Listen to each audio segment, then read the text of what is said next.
Committee for September 13th, 2018. Can we all please stand for the Pledge of Allegiance?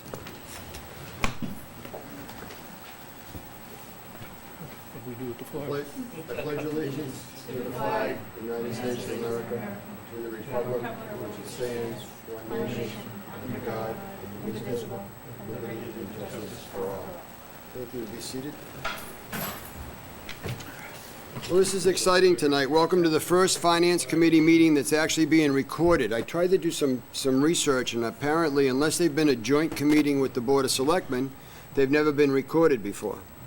So this is going to be something we're going to do. It'll be on Area 58.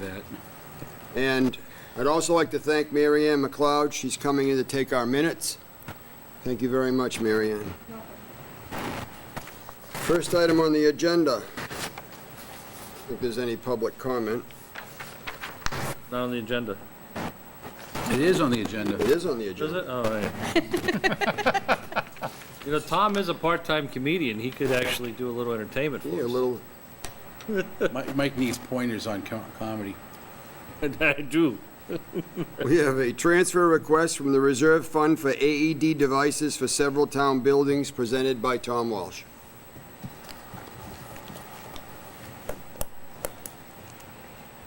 Good evening. For those of you who don't know me, I'm Tom Walsh. I'm the EMS chief for the town as well as the emergency management director.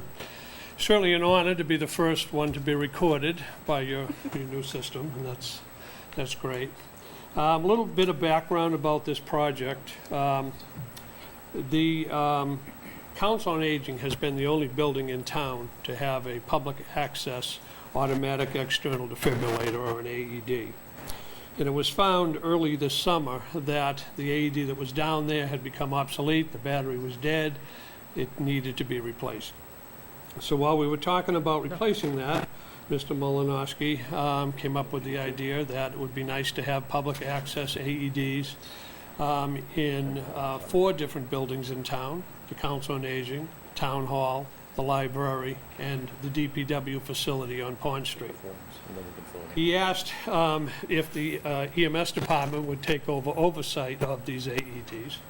And so I've been working with Beth Israel Deaconess Hospital to satisfy one of the requirements of a public access AED in accordance with the Massachusetts AED law, is that there be some medical direction, or a doctor basically standing behind the program. It's been determined finally by Beth Israel Deaconess Hospital, as the slowest law department in the world, I believe, that these will be, the medical oversight will be accomplished by an agreement between the Carver Ambulance Service, because we have an affiliation agreement with the hospital, and the facility that is going to have the AED. There will be an agreement between Carver EMS and them, outlining the responsibilities. And those agreements will become addendums to our affiliation agreement, and by extension, they'll be getting the medical control that we get through our affiliation agreement as a licensed ambulance service. So our purpose here tonight is to request the funds for the startup of the program. The school department had recently purchased 15 AEDs, and we were able to kind of piggyback on their purchase and get the same price that they got. And the price of 4 AEDs will be just over $7,200, and that will include purchase, installation, and initial familiarity with the people that work there. Beyond that, I think that we should at least initially offer CPR training to the people that are going to be working around those AEDs who wish to take it. And a informal survey has shown between 37 and 40 people who would be interested in taking it between the 4 buildings. So with the $7,216 initial cost and about $2,800 in possible CPR funding, and that's based on how that will be accomplished. I'm not really sure. It could be accomplished by hiring a company to do it. They charge about $70 a person. $30 of which is pretty much made up by a book and getting the card. Or it could be accomplished by EMS staff. Again, that hasn't been decided. But I priced it out based on the $70 in case we do use a company. And together, they come up to just over $9,800, so requesting $10,000 to a transfer of $10,000 into an account which will be under the control of the EMS department, but it will not be commingled with EMS funds. And any money that isn't spent on this specific project will go back to the general treasury at the end of this fiscal year. And then future years, which would be certainly for lesser monies, will be handled through the budgetary process. Questions? In terms of training, so you're figuring that it's going to be 30 or 40 Yeah. people within the town between the 4 facilities. Would this be a voluntary basis, and would we have a cycle of people available to be trained to use the equipment? Not only the 4 that are at these locations, but the ones that the school also has? Would that also kind of fall under the same umbrella? The school's doing their own separate thing. Okay. This is just for these 4. That was the only question I had. I think this is great. I have no issue with it. I just had a question with regards to the current year budget. Is there a way to fund it now with existing funds, and then if you run shy towards the end of the fiscal year, come in with a transfer request? So let me address that if I could, Tom.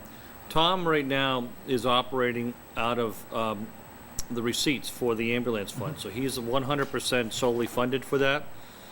So to have the receipts for the ambulance pay for this is not an appropriate use of funding, so we don't have any line item where this would fall into. So in the future, what we intend to do is actually to add, whether it's $3,000 to $5,000 a year out of taxpayer funds into the ambulance fund in the future is how we would look to fund this in the future. But for right now, there's a goose egg in the ambulance fund that comes from taxpayer dollars. And it couldn't be funded from these other departments like the town hall budget or the DPW facility budget? To answer your question, could it be? Yes, anything can be funded I mean, from I there. think it's a great project. I mean, I think. Yeah. I'm It's just concerned about the funding of it. Is it too early in the year for a reserve transfer? It's not a lot of money, but it's. Yeah, I look at it, is it early in the year? The answer is yes. This is a completely new thing, and that's why we've come in this direction. We could put it into another budget, but what I'll say, and we'll be talking about it later on tonight, all the rest of the town budgets are very tight. So we can fund it now, absolutely. But we'd probably run a deficit in that department later on at the end of the year, and we'd have to come back to you there. So we're just trying to be more transparent up front and just say, hey, this is where we are. And we're looking for the money from that perspective. Okay, thank you.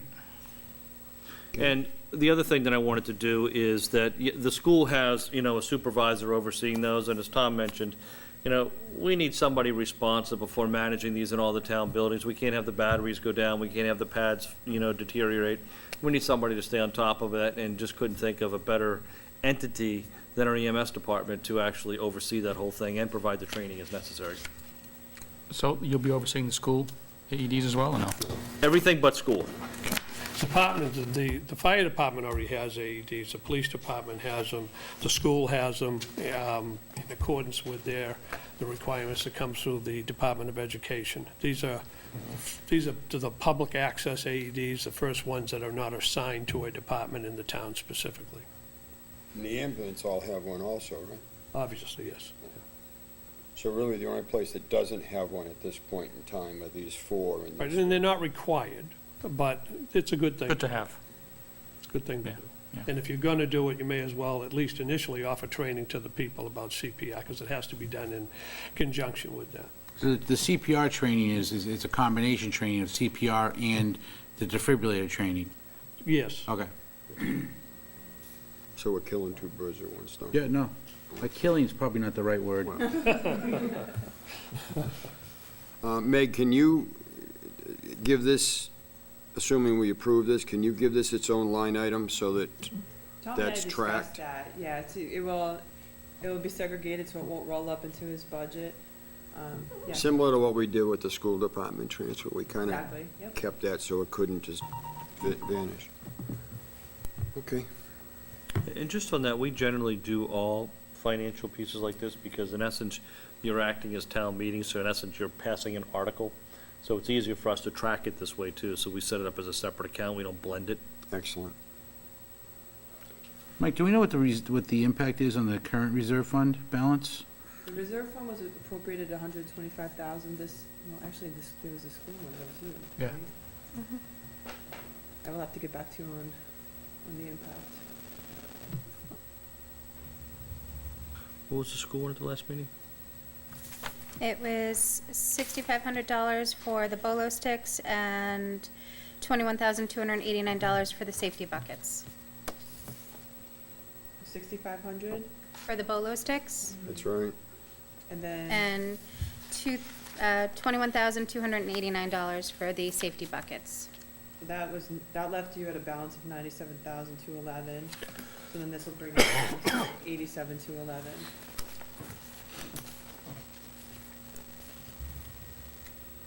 And again, we rarely, as everyone knows, tap into the finance contingency. And should there be an emergency, we do have April town meeting to go to if there's something else that comes up that we're not aware of. Okay. I would entertain a motion. I will second that, or I'll make the motion to vote. Is that the proper protocol?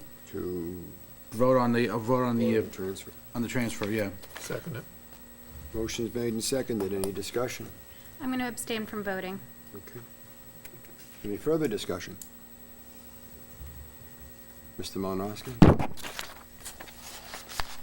Just want to make sure you know that I did ask the question. I know, I got you. Motion, I knew you'd never repeat that, although you did twice. I didn't know think it would be a third time. motion's made and seconded to Captured transfer forever. up to $10,000 to the EMS budget for the purchase of AEDs for the 4 buildings. And trading. I make a motion to approve? Sorry? And training. And training. And the CPR training, correct. All those in favor? Aye. Aye. Aye. And 1 abstention. So we got 5 yes, 0 no, and 1 abstention. Thank you. Tom, thank you. Thank you, Tom. Thank you, Tom.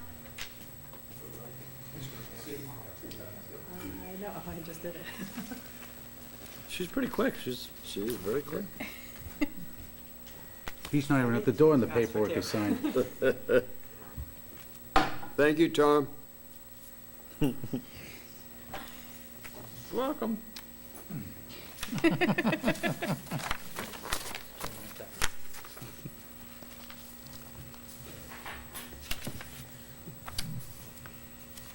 Am I correct? If Kate abstains, she still signs the authorization, though, doesn't she? Okay. Yeah, you can still sign it. You're still a board member. Okay. Absolutely.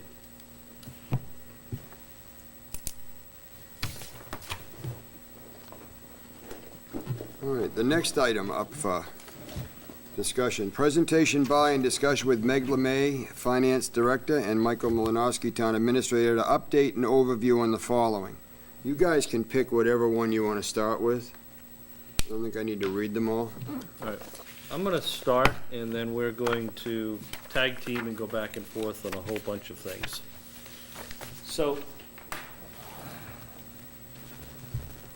this document that I'm passing out, this document ends up being what I would suggest is the Bible of finances in the town of Carver. This is the revised financial management policies. Yes, sir. You've seen these before. Yeah, I've seen them every couple of months. That's what I like to hear. Guerrilla marketing. The more you see it, the more it becomes real. Don't go there. So, part of our presentation tonight, I think, is just, as Alan asked, just to, update the board on where our finances are in the town, but also to use this session as kind of an education session, too, which is why it's being taped, so that if anybody ever questions, well, how are the finances done in the town? Well, go online, go to, YouTube and look up the the Finance Committee meeting, and you can see how it's all done. So some of you, this may be repetitive, and for that I apologize. I'm sure John Cotter can probably give this same presentation, but In his sleep. in his sleep. So let me start with this. This is the financial management policies. These were originally approved by town meeting, and have been regularly updated by the Board of Selectmen on an annual basis based upon changes in our financial practices and things we learn, and things change, and you always have to change. And that's why all of the town's policies are looked at on an annual basis, and the board reapproves or modifies its policies every year, once a year. So the importance of this document, and I want to focus on, in the middle of the page, the financial objective. It is the financial objective of the Board of Selectmen to demonstrate sound fiscal management of Carver taxpayer resources through earning the highest possible bond rating that includes developing a sustainable townwide budget based on a 10-year forecast that provides the level of service we can afford within our known projected revenues. Those last few clauses are really important because we're able to project what our revenue is going to be in the town, and that's what you can do under Prop 2.5, and you can estimate what that's going to be. And you can also assume a small portion of that's going to be new growth, and you can assume that state aid is going to be relatively stable, although I'll come back to that a little bit later in the presentation. Based upon that, we can then take a look at, over the next 10 years, what our forecast is going to look like and know what's available for both the town and the school. And based upon those numbers, going back to this document, it provides the level of service we can afford.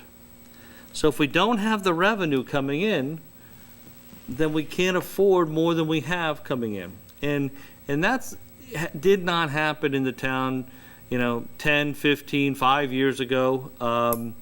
And people would go to town meeting, and there would be these little side room discussions 10 minutes before town meeting, before the budgets were set. No one knew what the number was before town meeting. You learned about it during the presentation and what the budget numbers were. Well, with Meg here and her financial team and these policies, that no longer happens anymore.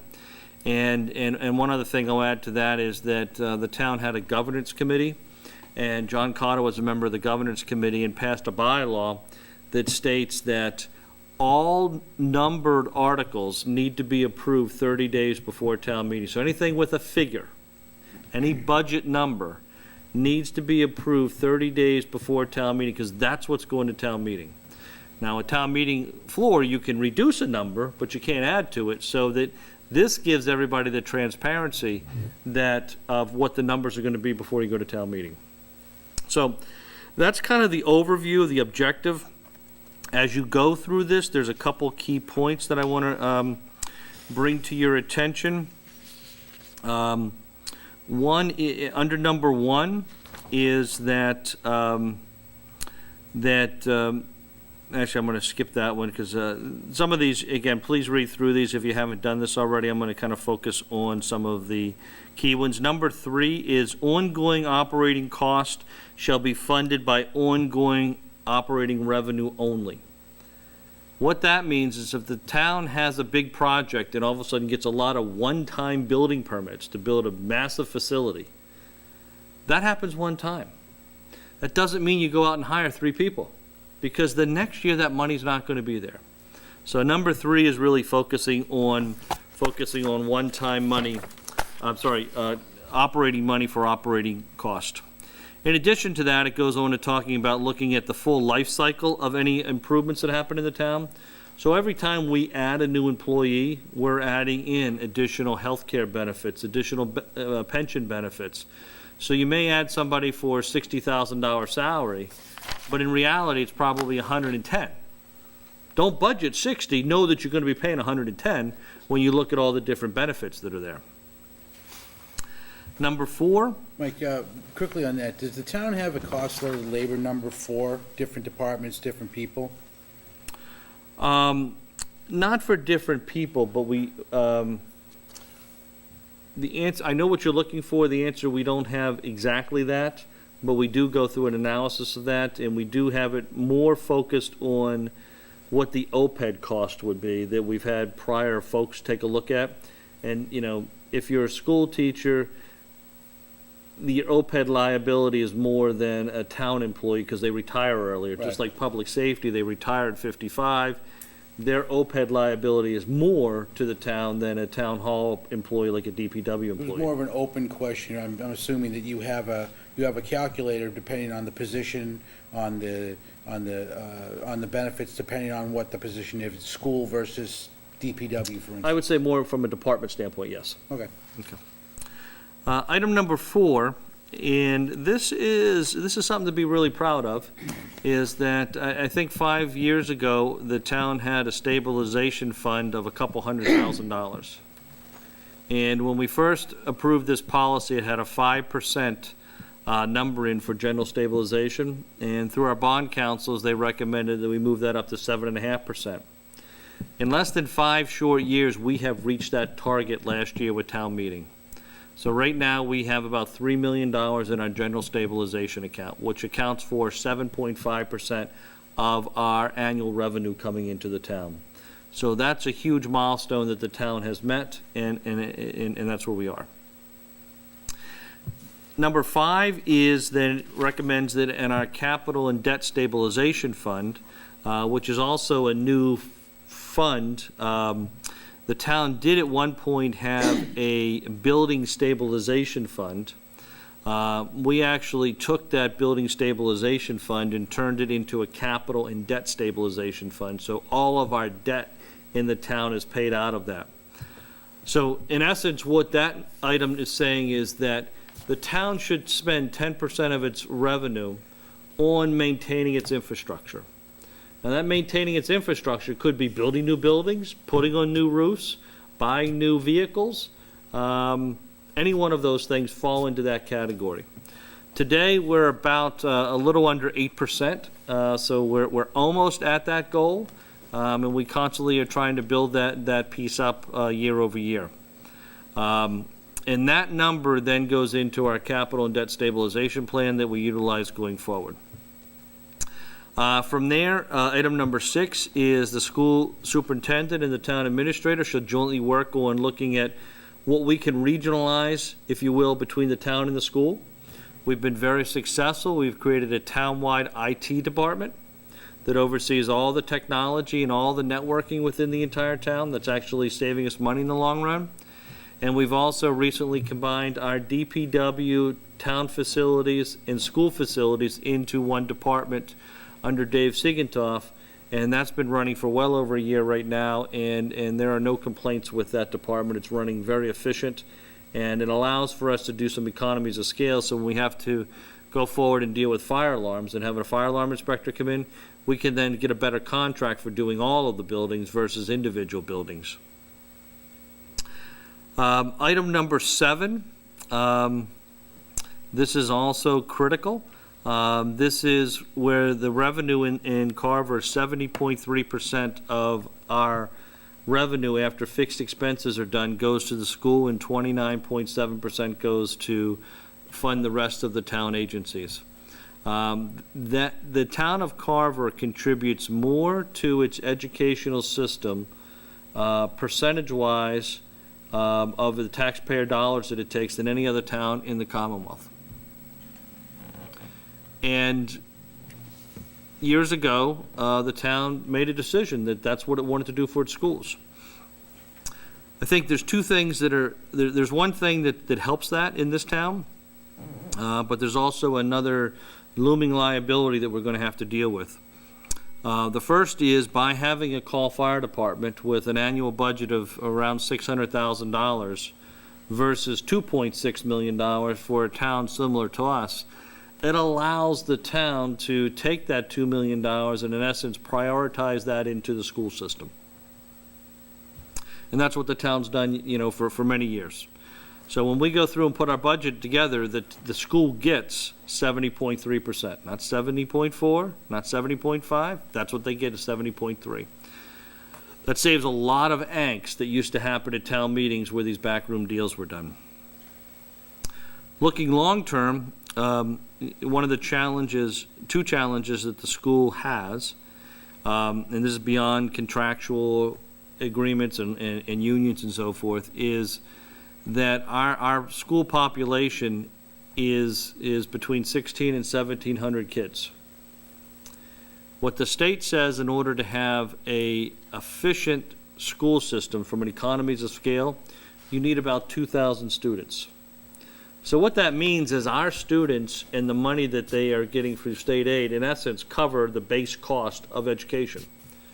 But when you're looking at multiple AP classes or multiple foreign language or multiple computer classes or other type of extracurriculum or more advanced type programs, because we don't have those additional 300 students with the revenue that they would come in, it doesn't allow the school to fund some of those additional positions.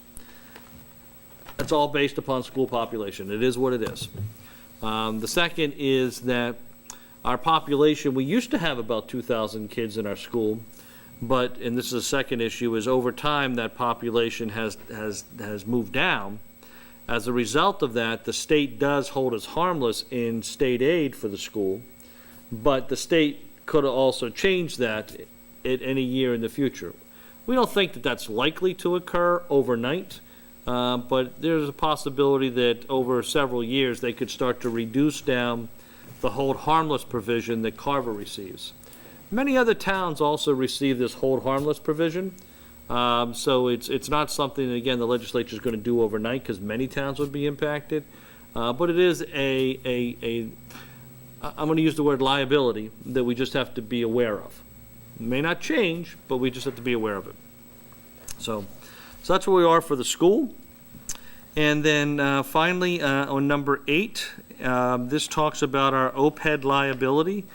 This is for after our employees retire, the day they retire, up until the day they're no longer with us on this earth, the town will pay a portion of their health care insurance. And whether they retired 55 and lived to 85, that 30 years is a cost to the town that has to be amortized, and we have to be aware of that. That cost in FY18 at one point was about $64 million. Now we've got it down to about $44 million. So there's been a lot of initiatives the town's done to reduce that the Finance Committee and others have been working on. And then finally, number 9 says that, until we can achieve solving these liabilities like OPEB and pension, that the town won't reduce its tax levy until that's been achieved, plus a good bond rating. So this 2-page document is really, as I said in the beginning, the Bible to what everything is done, how everything is done in the town as we move forward through the entire budget process and what is done from that perspective. So just on the finance policies, do we have any questions before I let Meg talk about the next most important document, which is our audit? Well, I'd just like to talk a little bit about number 5 again, only because of the fact that I can go back 10 years, 12 years when we used to do master plans on what buildings we wanted to work on and initiatives coming in the future, but they never got funded because it was usually going to be a debt exclusion. There was a lot of people for and against. The fact that we have this targeted 10%, I think has been key in allowing us to go forward with fixing the school roof, doing all this infrastructure repair that we weren't able to do before. We were always criticized for not taking care of the infrastructure. We had a small debt component for new equipment, some existing maybe school bonding on the original school, but there was nothing for growth. There was nothing to take care of future projects. So I think number 5 was really something that brought the town forward. When you look around town, you see all the buildings going on and all the repairs that we're doing on our existing structures.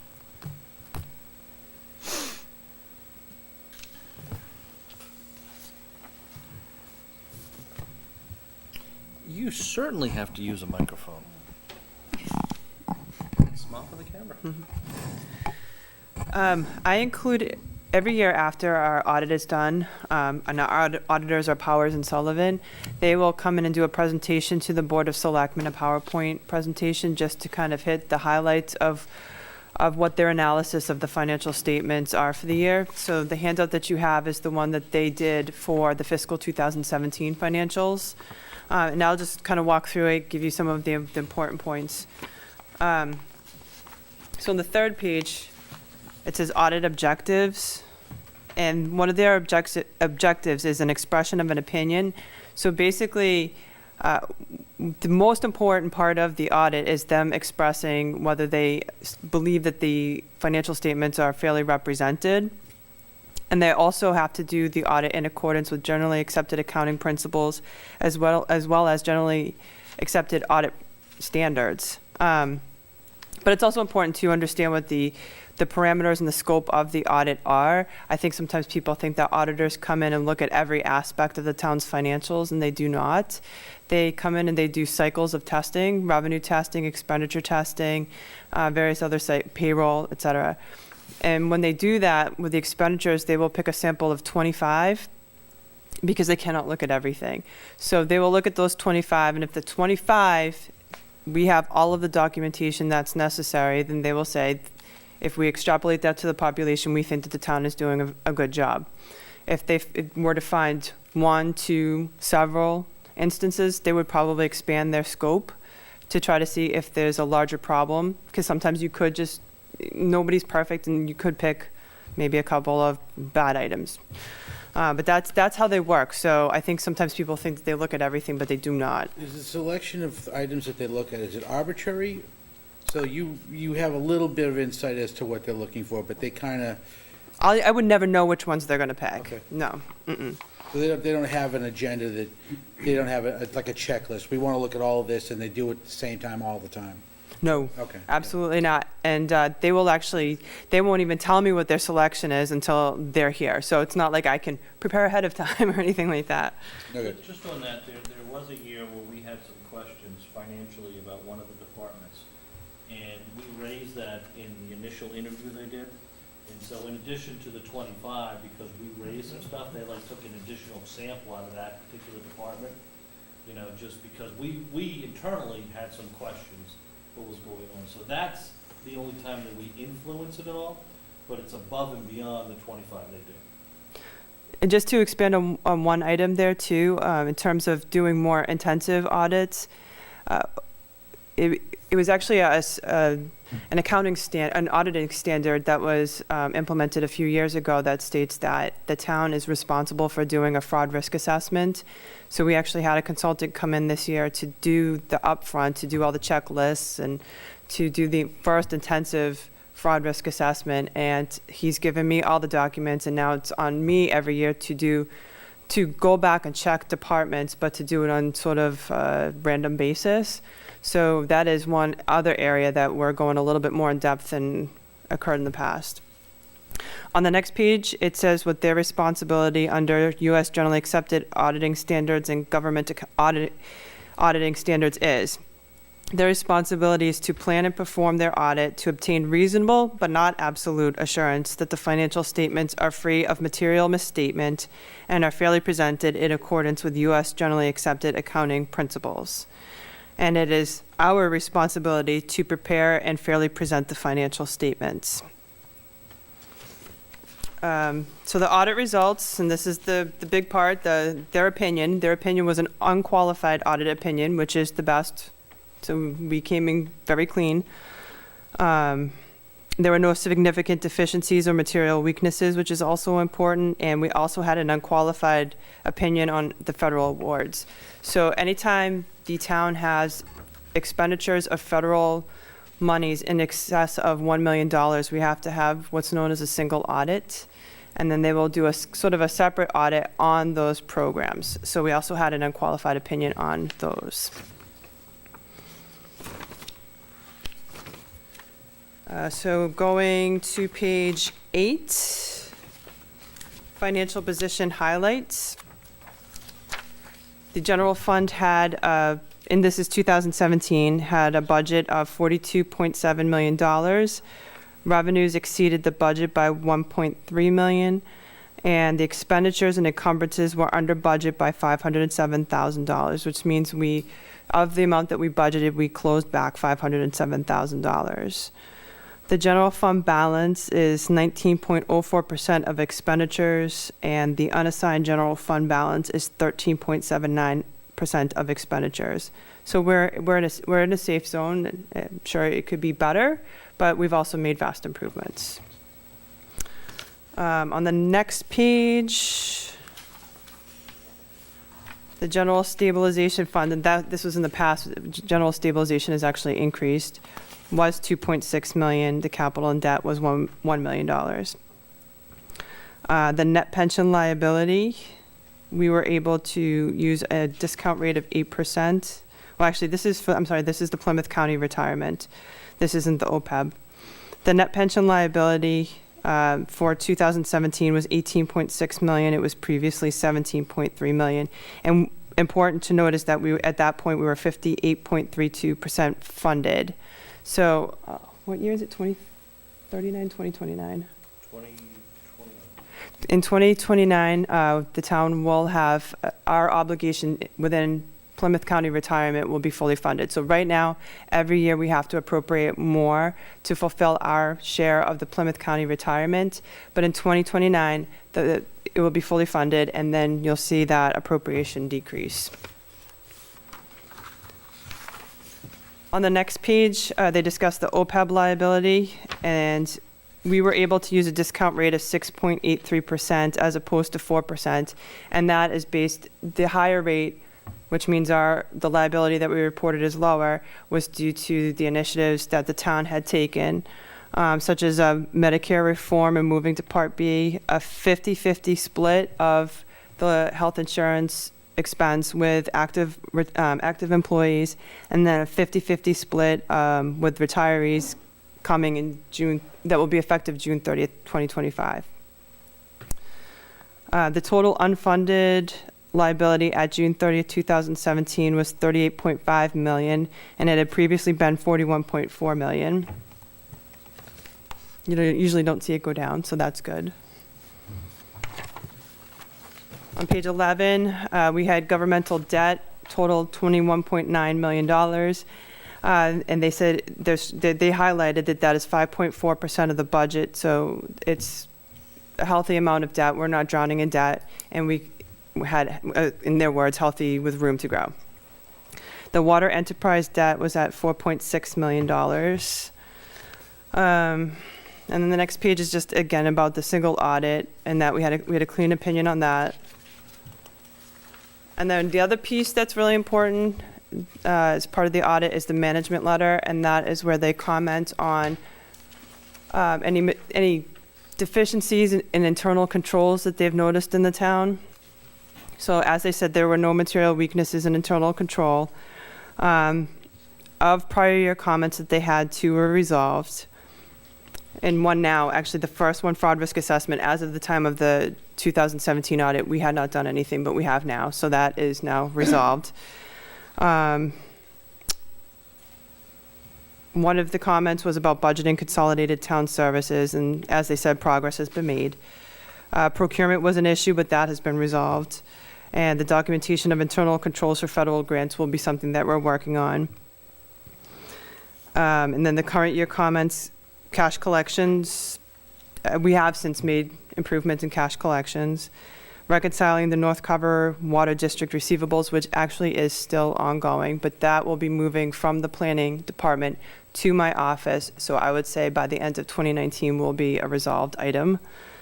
Those were the main comments that they had. So, I mean, there was nothing that is really troublesome, nothing that points to something that could really go wrong, any sort of opportunity for fraud or anything like that. So that was their overview of the audit. Any questions? Did you say on the healthcare split 50-50? Mm-hmm.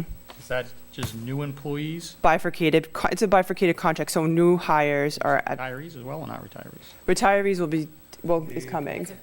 So new hires on the town side, Yep. it's not school. Not Any school. town employee, a new hire, all the union contracts have been negotiated so just to go over it again, on the town side, all contracts have been negotiated, so any new hire will pay 50-50, share equally, if you will, in healthcare costs going forward. Then on top of that, there was special legislation town meeting approved several years ago that was approved at the state legislature that says 2 major components. I'll actually pass that out for you right now. One is that upon 2025, if you retire after 2025, instead of the town paying 75% of your health care, the town will only pay 50% of your health care going forward. So if you retire before 2025, and that's June 30th, 2025, then you'll still get the 75-25.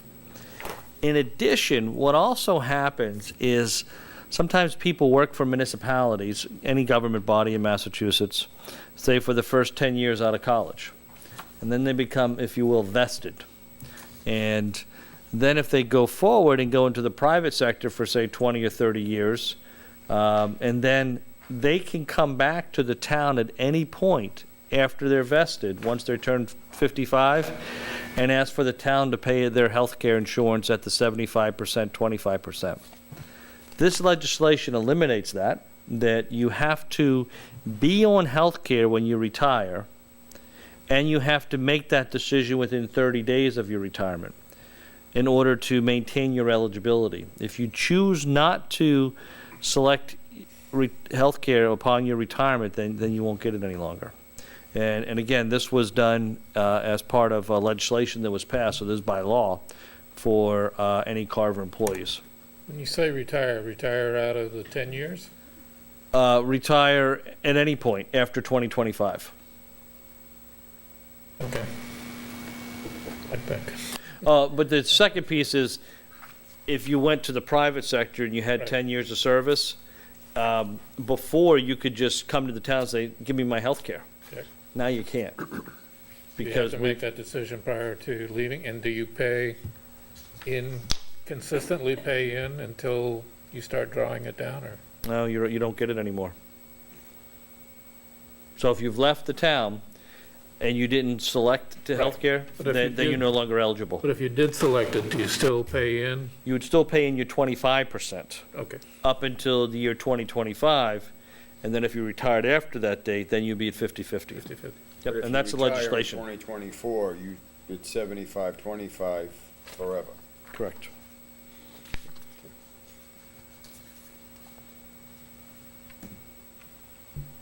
Well, the budget policies and stuff, in all the discussions, has there been some, I mean, we have the tax relief committee, but something that brings some relief to the taxpayers of Carver in this moratorium and the taxes going up, anything that you thought of, discussed, would help the taxpayer leave the burden on them, and the money's coming in or whatever? Sure. So I think several things. I mean, John Carter brought up the idea of our capital and debt stabilization fund.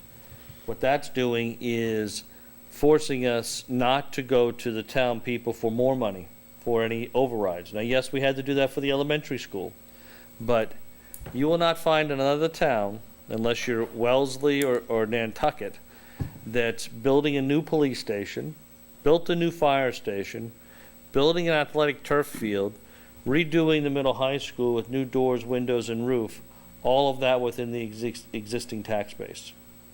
The other thing that our policies state that we have this $44 million of unfunded liability. So to give money back just means that's going to go to 45, 46, 47, 48, 49, $50 million. You're just going to be pushing it down the road. Kind of like what our federal government does. Our policies don't let us do that. Our policy says you catch up with what you owe today before you start reducing your taxes. But in addition to that, we've also put in constraints so we don't try to increase them beyond the Prop 2.5%. It's there. So whatever that standard is, we've defined or designed budgets to live within that projected revenue.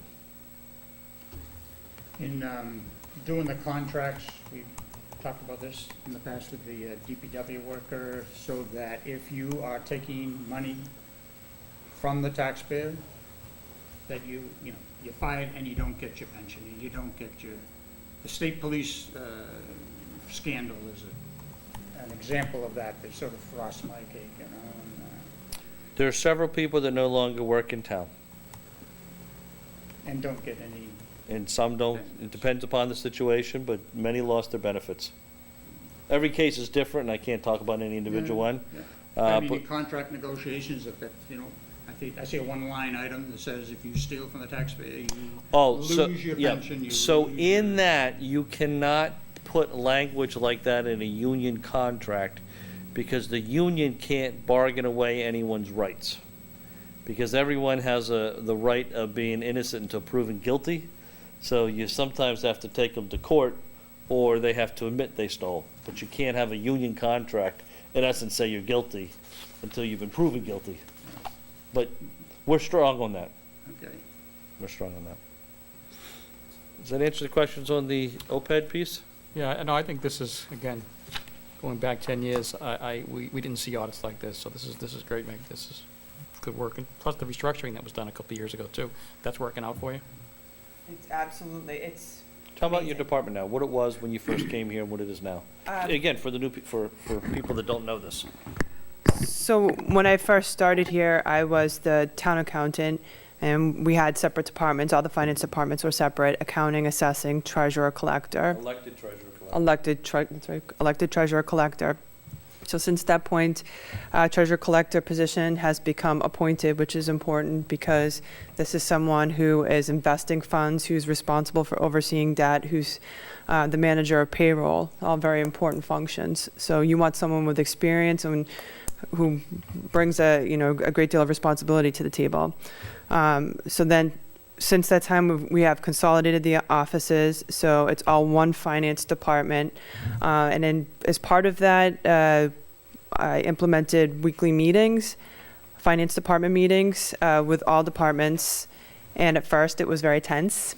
But now, every week, it's amazing how well the meetings work out. Everyone comes, they want to share information. I mean, I'll have an agenda for the meetings, but then I will have members of the team come and say, oh, this is going on. And then someone will kind of grasp onto that and say, oh, I didn't realize that was going on. Does that mean that we need to do this? We need to do this? And they're communicating, which is far superior to where we were before.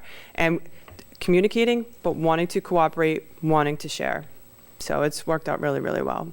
And John, you probably remember that there used to be a lot of this in the finance departments, because there were multiple, and then one was elected. In silos, yeah. Yeah, it's not like that anymore. Mm-mm. Good. Well, I got to say that the first thing I did after being elected to the chair was run right down to Meg and say, can you help me?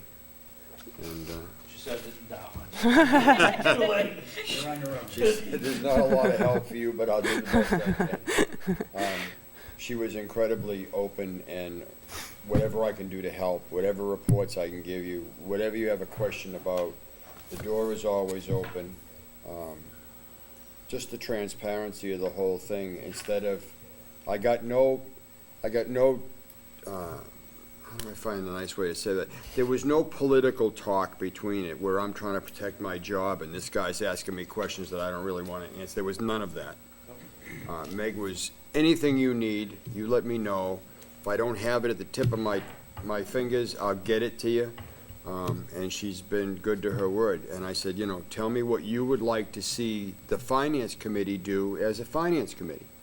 Because ultimately, we come and meet once a month, once every 2 months. We get a little bit more intense during budget season. I like to have a monthly meeting. But Meg has to live this stuff every day. And you, as the town administrator, you have to live this stuff every day also. And then, of course, 4 months go by and somebody asks you a question and you don't have the answer right away. It's like, well, what are you doing? It's because this is an easy job, apparently, so people think. Which is another reason why I wanted this taped. I think that people in town, it's their money.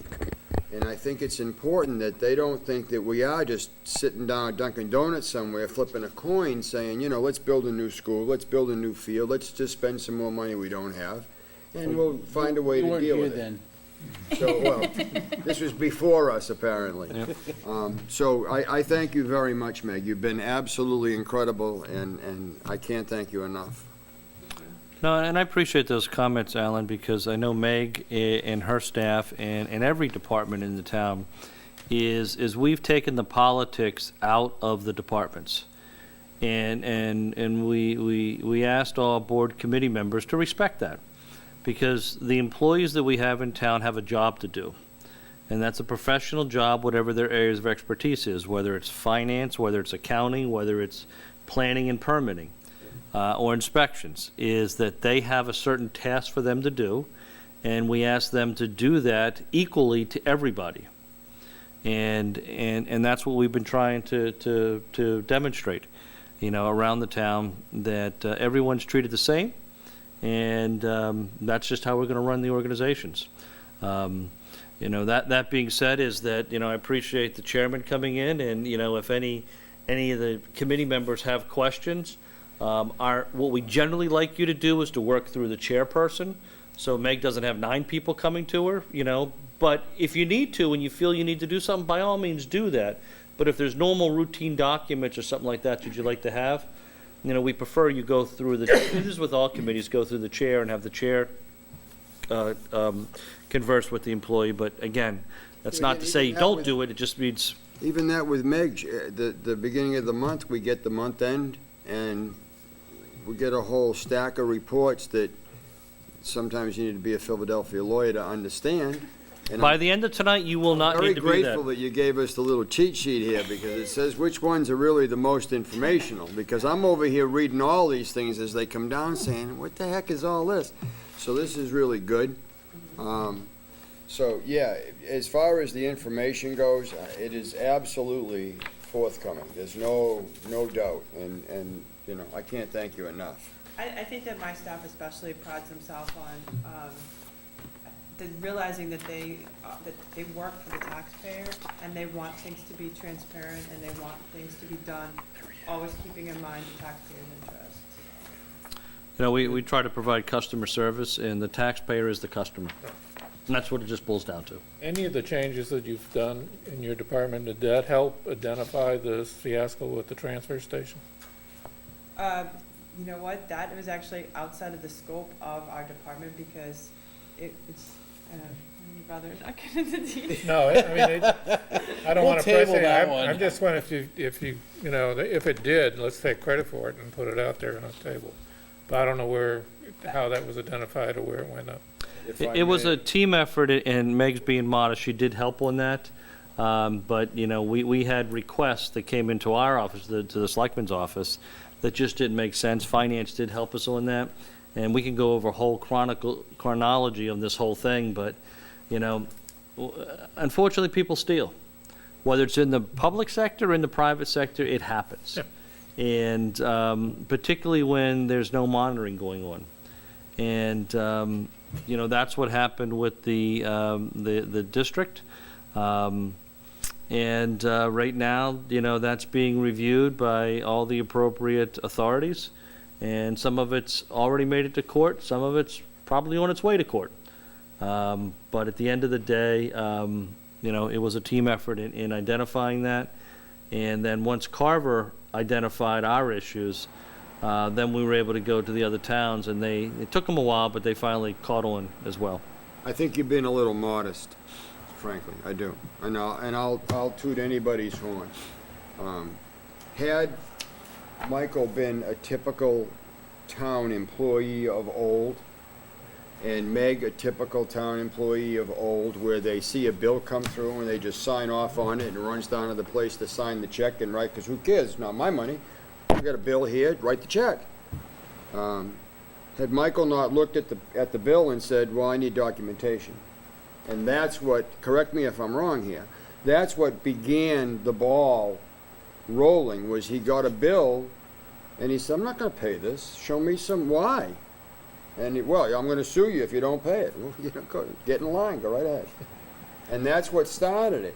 So I think that powers outside figured, well, I'll just throw this bill at him and it's going to get lost off in the shuffle. I assume they assumed that some clerk would open the bill somewhere and stamp it and send it off to wherever it had to go, and it'd get lost off in a pile of paperwork, kind of like Radar making Henry sign stuff, and a check would go out,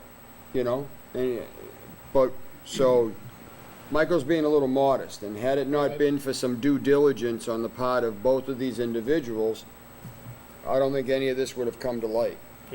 And I think that's what I was trying to bring forward, is that these changes have enhanced our ability to stop this kind Well, of stuff. I certainly knew Meg wasn't going to pay the bill even if I signed off on it. So, I mean, there's your checks and balances that are in there. But, thank you, Alan. There was a bunch that went into this, and a lot of that will show up once a lot of this gets public as to what really happened. But it was identified here in Carver. Carver was the whistleblower. And, it's a lot of money. It's a lot of money that was not properly accounted for and utilized. And, we're trying to do everything we can address that. You do have 2 members on the Finance Committee sitting on that new board with John and Bill. And, we're trying to do everything we can in collaboration with the other 2 towns to fix the ship. And we've certainly stopped the hemorrhaging. Now we're just trying to figure out how we rebuild it and what it's going to look like when we rebuild it.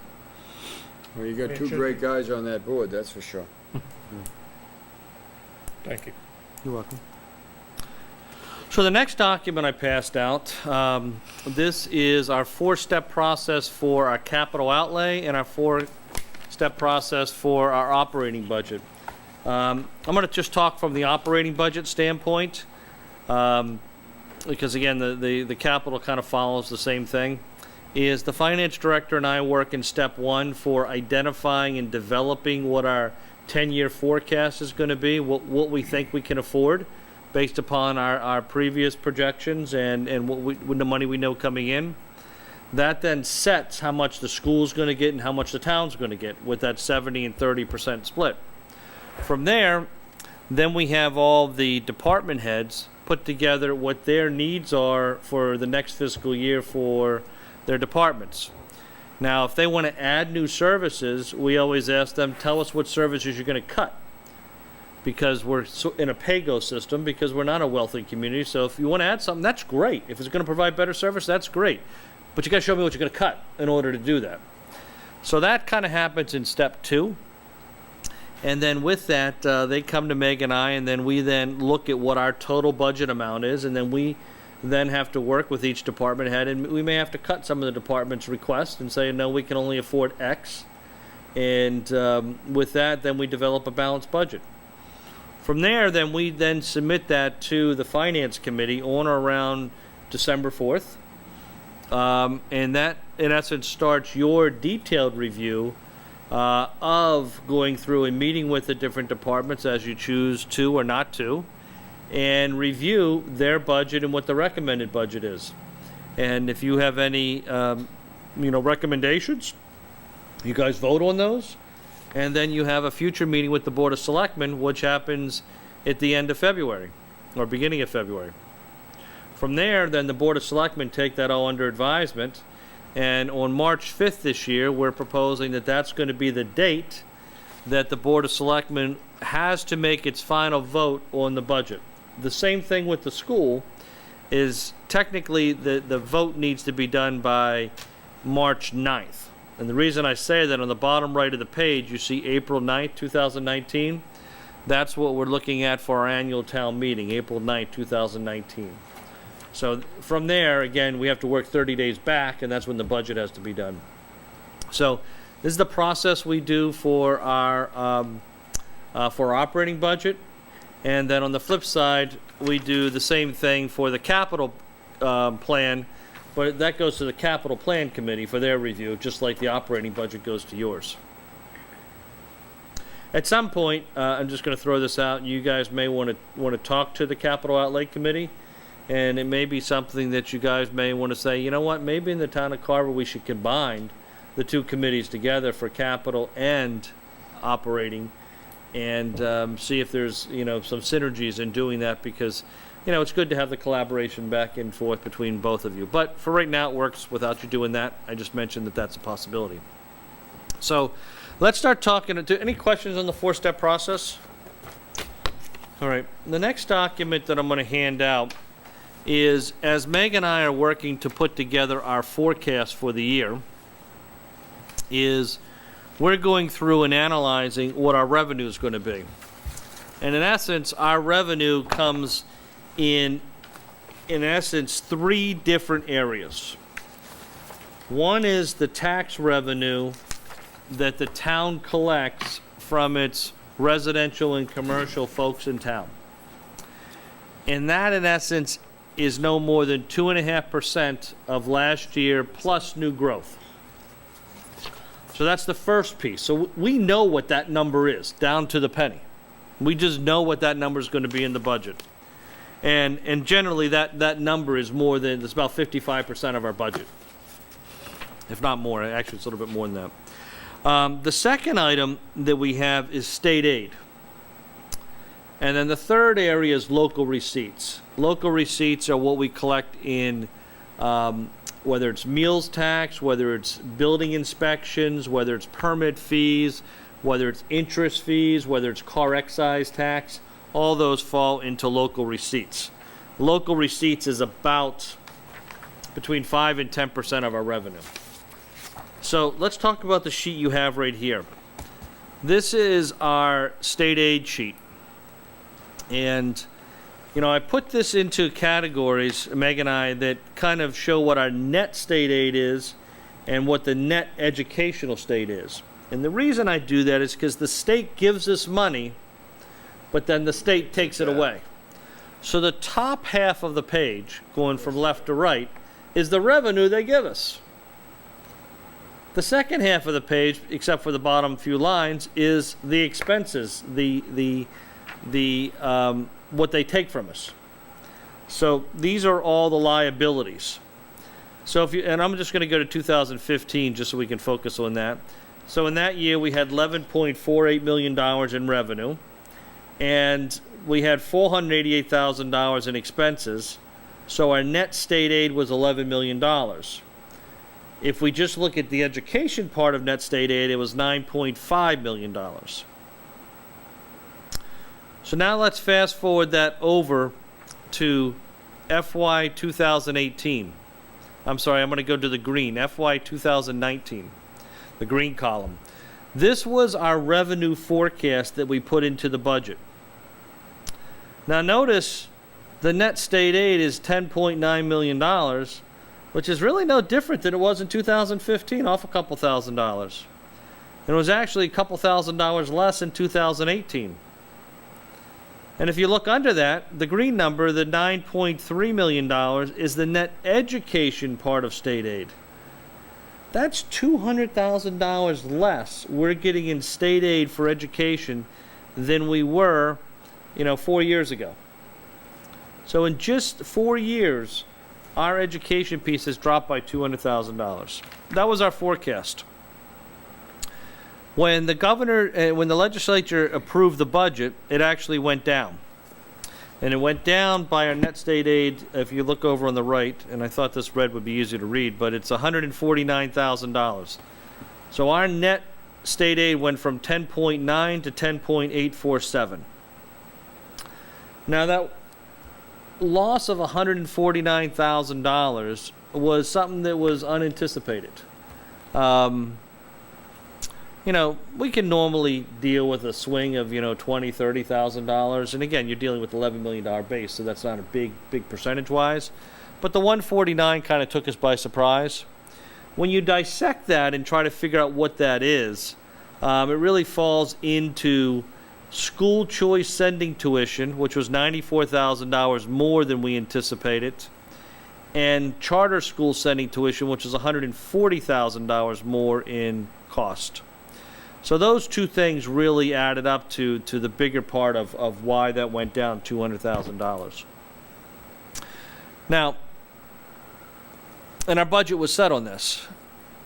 Now again, it's also, a $40.3 million budget that's off $149,000. So, it's not a huge number, but it's a significant number because 98% of our budget is pretty much fixed. There's not a lot of flexibility. So we've got to address this 149. And right now we believe, and when I say we, based upon information we've received from the school administration, we believe that may drop by maybe $30,000. because when the state put together our charter school and sending school choice numbers together, they may not have had the most accurate numbers. So what happens on October 1st of every year, there's a reset where they actually determine the enrollment of each one of these schools. And that's when they'll be able to tell us, did we have 12 or did we have 9 charter school kids? I asked, you and I had this discussion at a meeting a year or two ago, and this was, the question I had, and I still don't know the answer. Is there an allotment or a limit of students that are allowed to leave the town and go to a charter school? A. B, what you just said, it sounds like the charter schools have a limit of what they can take in anyways, but that isn't dependent on the towns, that's the school. So how do we stop, or how do we prevent, stop doesn't sound like the right word, but how do we prevent more students from leaving Carver and going to a charter school and also taking that revenue?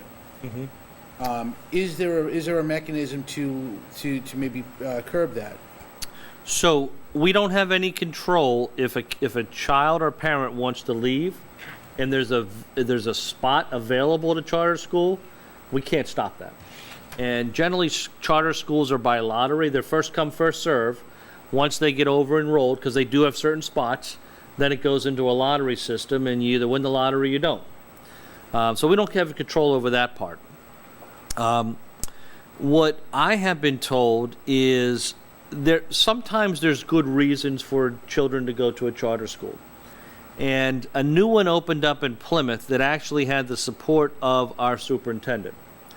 And in essence, it's a specialized school that helps students that just don't function properly or have challenges functioning in the typical school environment. And they may have been expelled, they may have left school, they may not want to come to school. But we still have to try to get them an education, so there's a special program that's done on that. Now, leaving that aside, because again, sometimes there's good reasons, what I've been told is there are some students that leave to go to other charter schools because they have a better athletic program. And they may think they're going to get more opportunity for a college scholarship, so they go to one of these other schools. There's also been one neighborhood, a cul-de-sac neighborhood, where, I guess all the neighbors got together and they're like, hey, let's go to this charter school, and all the kids on this street go to that charter school. And it became kind of like a neighborhood thing. So a lot of it depends upon, it's an individuality issue. I know that the school committee members have been talking about trying to do an assessment as to why people leave and see if there's ways of keeping people back in. From the athletic standpoint, we're actually hopeful that with the new football field and soccer field that's going to be there, and that may actually help retain some students coming onto the site, and get kids more active in things. So it's little things like that to do it. But keep in mind, earlier in the conversation, I mentioned that a school that has 2,000 students has the economies of scale. We don't have the 2,000 students, so that's always going to be a challenge, particularly when you're getting at some of the specialized programs. Well, you're getting into this catch-22.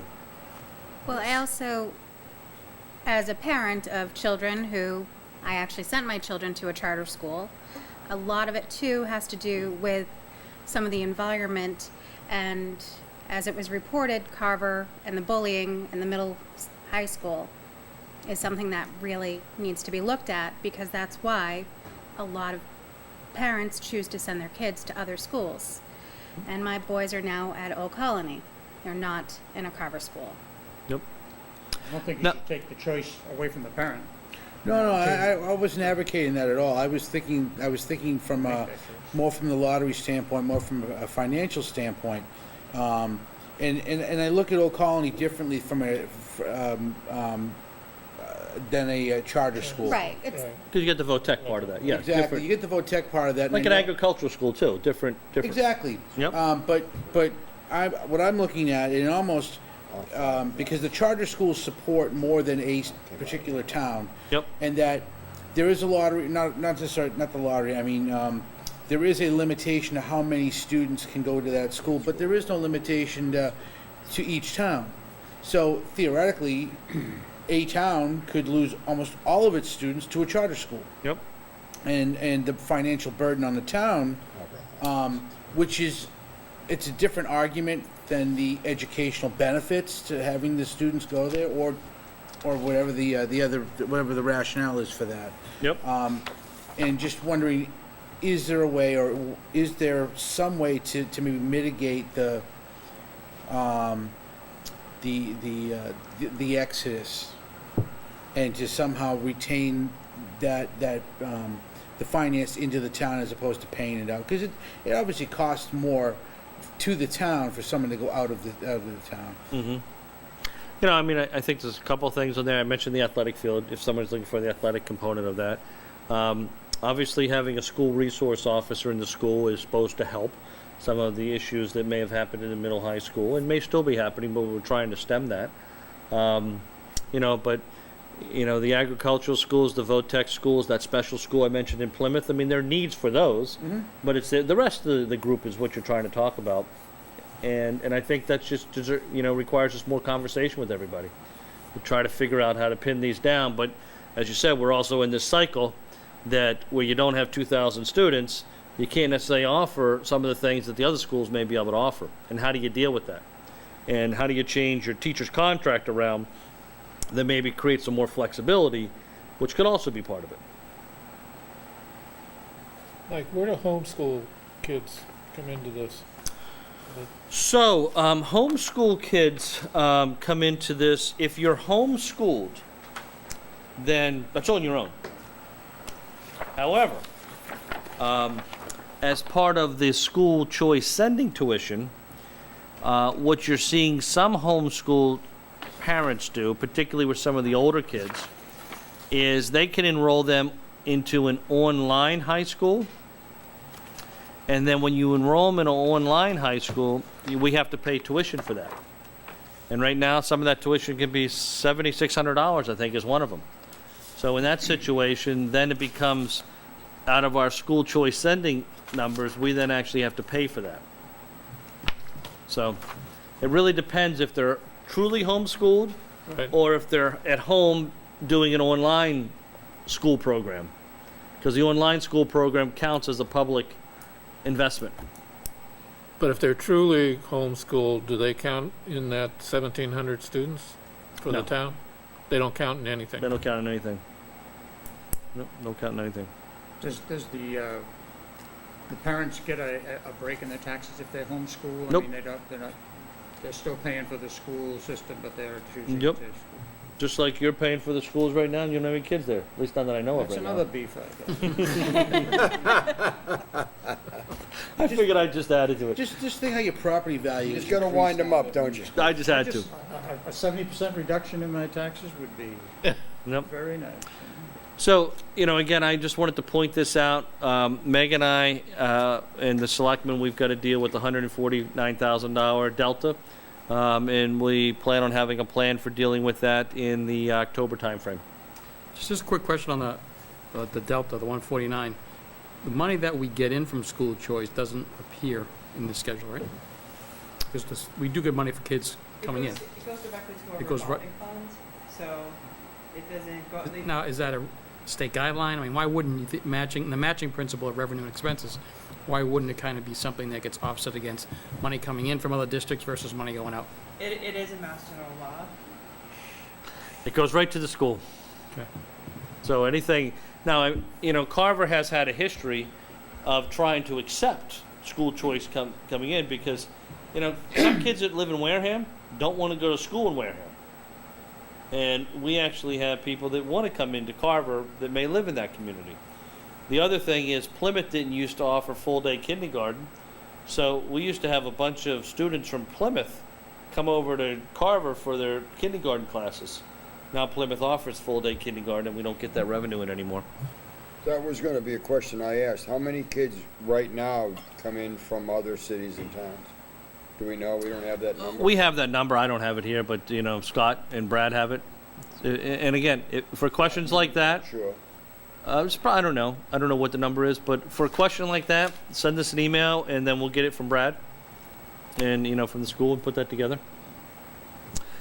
So the long sheet, and again, some of you have seen this. This is our 10-year financial forecast. I'm going to talk from the green column for those numbers. The document is broken up into the top quarter of the document is pretty much revenue coming into the town. $24.6 million is revenue coming in from taxes. $12 million is supposed to be state aid. Again, I'm 149 less this year. And then we've got about 2.4 plus 120 coming in local receipts and meals tax for a total of $40 million. The next section is what our fixed liabilities are.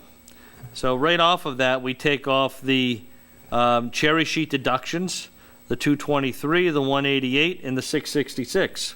So again, they come in, they come out. Then we have our overlay account and our Southeast Regional Assessment, which is total $1.3 million. From there, we then transfer money to our capital and debt stabilization. This year it's $2.9 million. To the North Carver Water District, or to the DIF for that, it's $110,000. Then we've got $25,000 going into our general stabilization, $25,000 into our compensated absent fund, and $195,000 into our OPEB liability, for a total of $3.2 million. From there, we set aside $75,000 for town meeting articles, $125,000 for the Finance Committee, $1.1 million for Old Colony Votech. We have to pay the tuition on a per pupil cost. Then we have the excluded debt for the elementary school, and our snow and ice removal. Those total expenses are $7.2 million. We subtract that from the $40.3 million for revenue. We're left with an available revenue of $33 million to run the town. And that was 2.11% higher than last year, for a total of $697,000 in new revenue. From there, it gets split up by the 70.3 and the 29.7. That then defines what the school budget is of the 23.2 and the town budget of the 9.8. And those are the key numbers that we try to get resolved in October, so that then we can then go forward and finalize everybody's budgets. While I'm here, I just want to call your attention. Before we put the financial policies together, the town's OPEB liability from a report in July 2011 was $62 million. Through all the initiatives the Board of Selectmen and Town Meeting have done, it's now down to $41 million. So in essence, through good financial management practices and doing the right long-term vision, we've cut our OPEB liability down by a third, or $21 million. And people forget that happens, but we try to keep it on here so that we don't go backwards, that we only go forward. What funds the $20 million? The $21 million? Mm-hmm. No, that's what. That's our liability. Our liability was 62. Now it's 41. Okay. So what funds it is, so that liability is, if everyone who's retired or eligible to retire retires when they're supposed to, that's the amount of money the town's going to have to pay until their life ends for healthcare cost. $41 million. And that has to come out of tax revenue somehow, or fees, or whatever it may be. So that's why we're constantly trying to address that and reduce that down and stop it from the spend that it was before. So our growth on it, where we had, some significant growth going before, we keep on narrowing that alligator mouth, shutting that mouth so it grows at a slower pace than it was before. But this is a worst-case anticipated number. Like with liabilities in the books, it's a snapshot as of a particular day, and as of June 30th, that is what we owed for everyone, but you're never gonna have everyone retiring and paying. You're their not gonna health. have everyone living out to whatever age you've picked. It's the all-encompassing view of the As that cost. actuarial, I got you. Yeah, it's the actuary, what's the statistical life people Right, live right, to. right. And, you know, it averages out, plus or minus a couple points. This you get my aunt, she's turning 99 this year. Well, she doesn't live in Carver, does she? No, All right, good. mean as ever too. That's why she's still around. So any questions on the pro forma? True. Just a quick question on the elementary debt, that 100K reduction, is that solar? That's solar. Yep, that's solar. So, The transfer to the North Carver Water District, what is that? so when the North Carver Water District was set up, it was designed to spur economic growth. And part of that is any new growth that happens in the district, any new tax revenue that comes into the district, half of that new tax revenue goes into the DIF, the District Improvement Financing Plan, to help offset the cost of the district. So, does that make sense? And why is it that that's happening? I mean, Oh, they're because not town generating meeting income. approved that years ago and adopted a law to do it. They're not generating the income that they thought they were, is that they're not? Well, no, that number should have been significantly higher than what it is right now. It's a slow growth. If they were projecting the growth that they were doing, you know, that number would be, you know, It's not 8, a- 10 times It's not that. a growth, it's a slow drain. Slow down.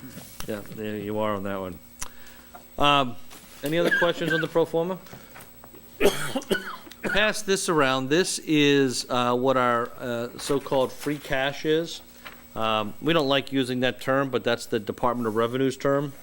Free cash is, Not After- free nor cash. that is true. That is the best way to describe it. The definition of that is the revenues that you generated in the community. Some were foreseen, some were unforeseen. You got the revenues. Minus your expenses and all debt for that year, it's what's left over. In the business world, you would call that profit. But government doesn't make profit. We have free cash that we got to do something with. But it's really profit if you're looking at it from a business standpoint. Now, part of the DOR regulations are that you should have between 3 and 5% of your general revenue in free cash, because you should budget conservatively and have your expenses, you know, a little liberally. So, you know, in many of these years, particularly 2015, 16, now 18, we were in that 3 to 5%. 2017, we were actually high. That was because of the N-Star, or now it's Eversource, no? No, that was actually back in 2013. What the 2017 was, is when we went out and bonded the school for the $30 million, we then had $30 million of bonds that we were getting interest on. So it was that we were paying off, plus there were some other one-time benefits that we had in that particular year. And that's why that's an anomaly, but, you know, It's the premium on the bonds, and what you get premium when you have a good bond rating, you get a premium. If you have a bad bond rating, then you actually pay even more. So it was $1 million worth of premium, so. It's good. so I just give this to you. I mean, this is one of the tests that we use. And then that money that's in here, whatever this money is, this is considered one-time money. It's not reoccurring. So this gets put into one-time purposes, whatever that may be, that help us build up our stabilization fund. It helps us with some of our building initiatives. From there, I'm gonna have Meg talk about your this sheet and your Want the reports?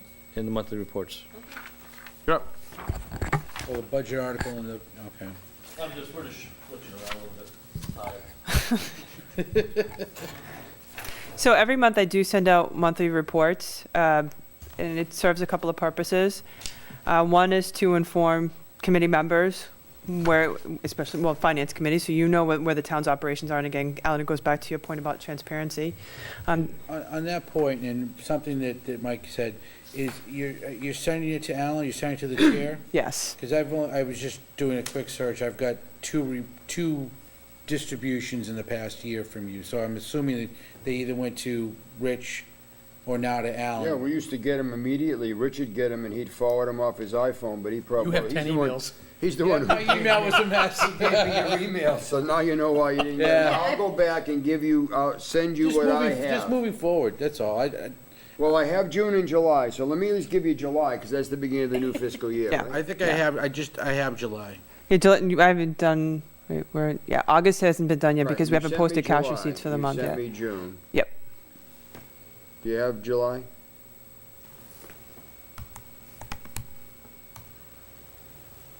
Usually I get them and I forward them right out. Yeah. I believe I do. Okay. I was just looking at it. Took us about 6 times to get the email address correct. And then John didn't even know his own email address, so I sent him 2 emails that came back in the trash. I don't know what was going on with your email. Don't read them. My computer hated your email address, and then all of a sudden I replied to one you had sent me was the exact same email address, and it went right through, no problem. So I have June and February, that's the only I'll get month. you July. All right. So so when I send out the reports, it serves a couple of purposes, one of which is transparency to boards and committees. The second of which is something that finance really depends upon, which is checks and balances. So it goes out to all departments for them to verify, because a million things can go wrong. A bill could come over and they accidentally entered the wrong account number and they didn't mean for it to go to that account number. So in reviewing it, they look to make sure that at any point along the line of processing expenses or revenues, it posted to the correct place. So it's transparency, and it's also checks and a balance. And when we went through our bond rating call very recently, one of the things that they place a very high emphasis on is monthly monitoring and making sure that departments are, or that your finance team and departments are watching expenses and making sure, because they want to make sure that we're a community that if we started to foresee an emergency, we would address it and not let it become a true emergency. They don't want us to be like the Carver Marion Wareham Regional Refuge. Exactly. So one of the pages that looks sort of like that, the email that will go out to you will have a whole bunch of attachments. Oh, yeah, it does. And this is basically the naming function I use for these reports. So I printed this off just to kind of give you an idea. It will be basically the same naming function other than the month name will change. But I kind of whittled it down to 2, 3, 4, 5, 6, 7, 8, 9 reports that are the most important probably for you to look at. And the ones that have a 1 next to them, those 4 together make up the general fund budget. And the reason why I don't do it in one report is that it's just the way my software runs. I have the planning department or planning and economic development in the finance office, because for DOR purposes, I have to segregate them by department. I have to use a particular code for assessing, a particular code for treasurer collector, a particular code for accounting. In order to pull all of those together and look at the department as a whole, I have to do a special code on it. And when I run the general fund report, I can't pull that in for finance and for planning and economic development. So I have to do that to be able to look at those departments as a whole, the way we need to look at it from a budget standpoint. I just can't pull it in. So unfortunately, that's why that's done that way. But if you look at all of those together, that's your general fund. Sometimes we have to deal with archaic rules as to how the Department of Revenue looks at certain things, even though they may not be functionally how an organization runs. We have to have 2 masters, so to speak. One is the operational base of the town, what's efficient and effective, which we need, and then how we report to the state. But that also being said, there's another page. I printed off a sample of what the expense report looks like, and it's just to give you an idea of, I'll kind of walk through what you're looking at. In full disclosure, I'm not sure that this report will necessarily give you the all-encompassing view that you'd want of the general fund operations. If that's something that you're looking for at a particular point in the year, I would say have me come in and I can explain to you where we stand. This actually functions better for the departments, for them to monitor their budgets. So on this particular one, what it gives you the total amount that was budgeted. It gives you the amount that was expended for the month, the amount that's been expended year to date, and then the remaining balance. The encumbered column, that reflects any purchase orders, contracts that we have. We sort of earmark those funds so departments realize, oh, we still have this much more to pay for the fiscal year. And then the available balance after that is after encumbrances. And then the last column also tells you how much, as a percentage of your budget, how much you have spent. So we kind of, in general, look at targets, like, okay, we're halfway through the year. If someone is spending more than 50% of their budget, why? Do they have controls in place to account for this? Will spending diminish over the rest of the year? So that's kind of the analysis that I do every month. This will also include articles and capital items, and that's why it gets a little confusing, I think, for you to be able to easily look at it. But departments really need to know what this money is, because they may have something coming up and say, okay, how much do I have left in this article? And this serves that purpose. But again, more than happy to come in anytime and kind of give you like the bigger picture of where we stand budget-wise. But beyond the general fund, general fund is taxpayer money, so that is obviously the biggest part of what we're looking at financially. There are other aspects to the town. There are 2 enterprise funds. There is the Cranberry Village Enterprise Fund. There is the North Carver Water District Enterprise Fund. We also have the CPA. So those reports are in here too, in terms of where their expenses are and what articles are outstanding. Then the second to last one, the June special revenue summary, that encompasses everything else. Because there are funds that come into the town that's not taxpayer money, it's not CPA money, it's not user charges for the enterprise funds. It will include grants, gifts, Chapter 90, revolving fund, the ambulance fund.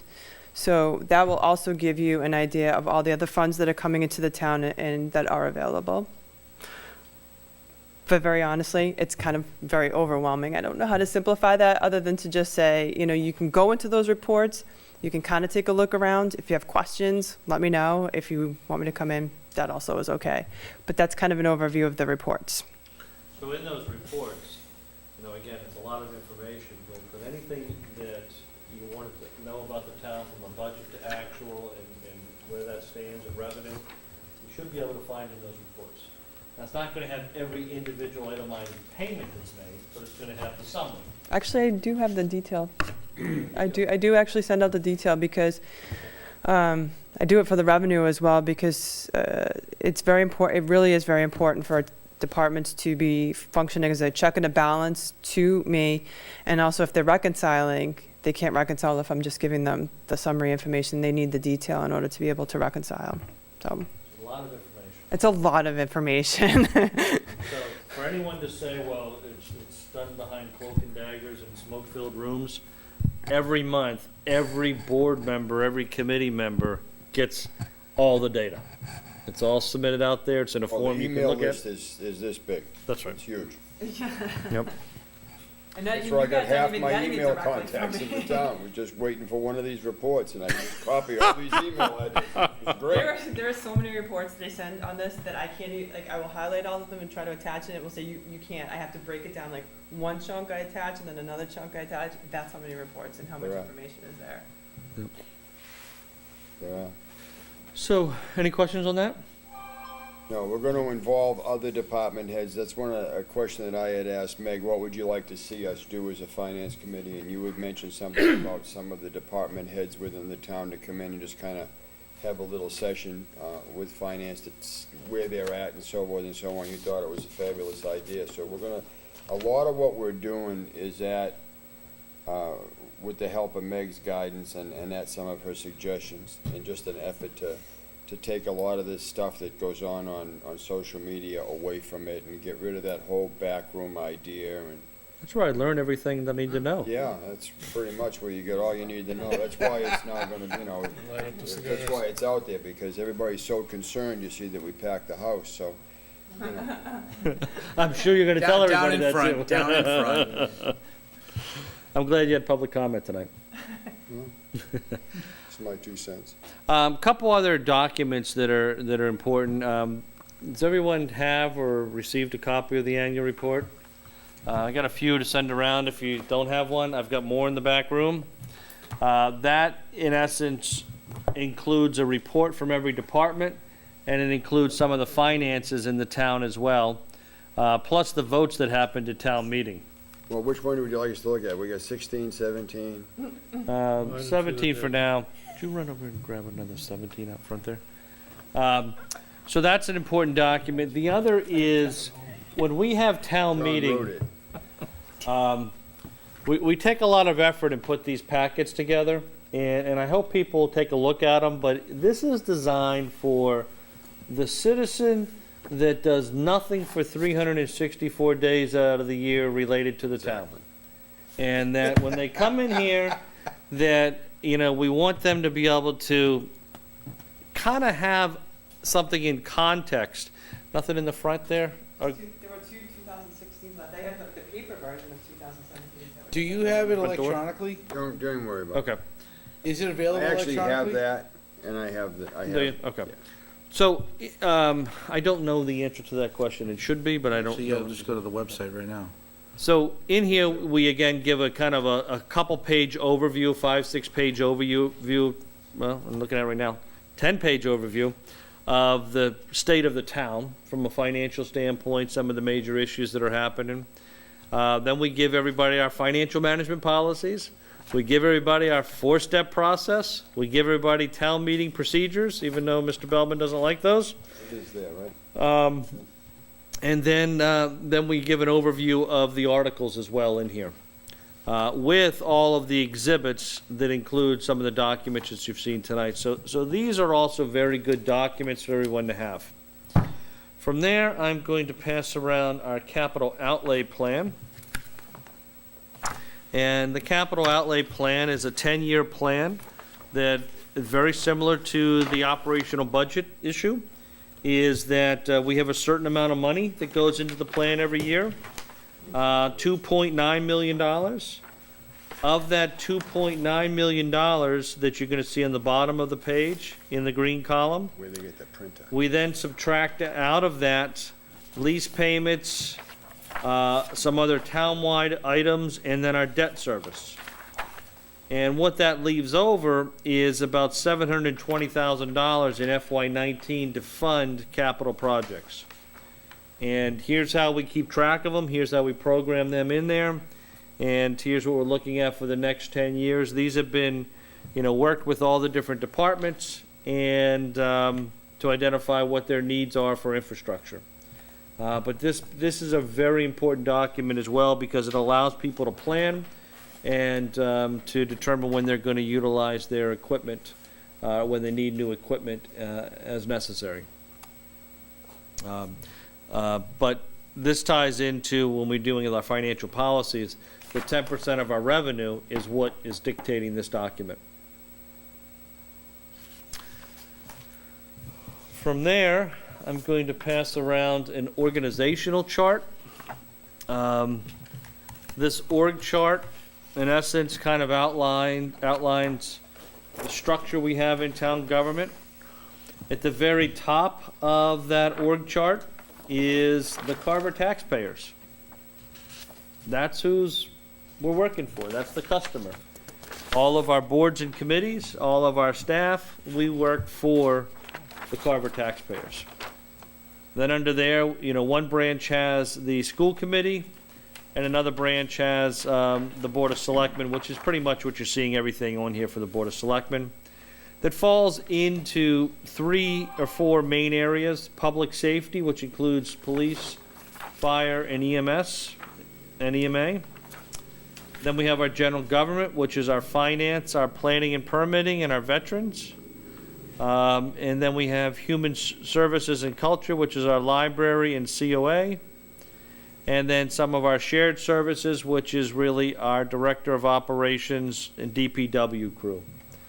That's what our organizational looks like, and you'll see some things that are part-time, per diem, or on call. That identifies kind of how many people are in each one of those positions, if there's multiple people.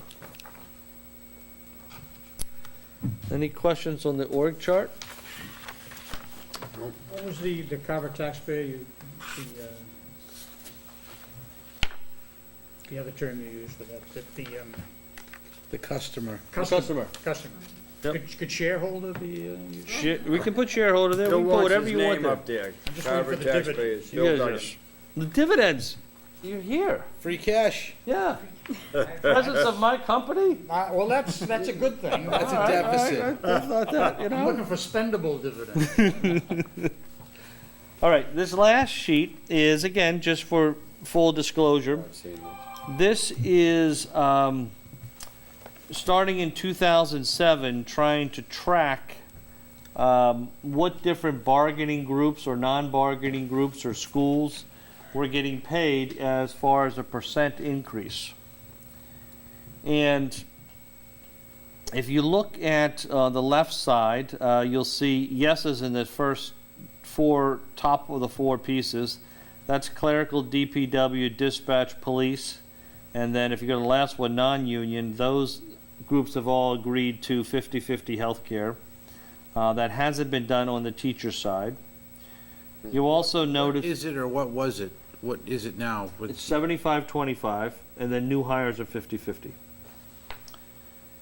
You also see that all of those departments have about a 2% increase between steps.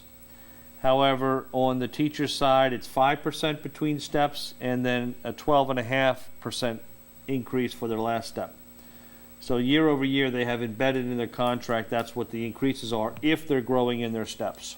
Are the steps based strictly on time in grade? If you're or alive are and they breathing. On the school side. on the school side? Yeah, the Same town thing, side, alive we and actually breathing. have a review process. School side is just TikTok. Yeah, so The town side, we now have an annual performance review that, I'm gonna be quite honest, you gotta really be doing something bad not to get it, but there's chances that people may not get that Yeah. piece that's there. but like in the federal government, it's every 3 years or 4 years, I forget now. Yep. That you would get a step increase. Is that similar to what we do here? It's not every year you get a step increase, Here, it's every year, every year? yep, 2% for every place but the school's 5% or Yeah. 12.5% Every per year. year. Up until year 10 for the school in different, if you look at this too, in the second row down, number of steps, that'll tell you how many steps there are. So like for clerical, for 15 years, they could get 2% every year. So that just tells you the number of steps. What you also see here in the yellow, those are years where it was negotiated that there was going to be no cost of living increase. So, you know, you can see also what groups have given up more than other groups. And again, the purpose of this is just to be transparent and show fairness.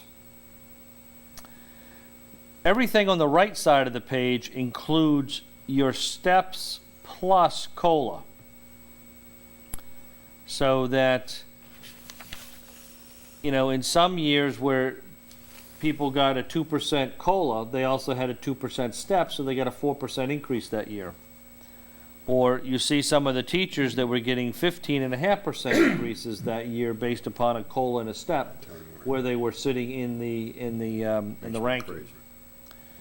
And I think what you see here is the if you look on the right column, if we look at total compensation on average, you know, clerical, DPW, dispatch, and police all averaged, you know, between 2.5 and 3.1%, including the COLA and their step increase. On the far right, you see non-union was 1.8%, so that's the lowest of all of them. And then you see the teachers, which were anywhere between 6.8 per year or up to 14.3% was their average per year on the top step. And again, this is just done to show transparency with all the different bargaining groups that are out there.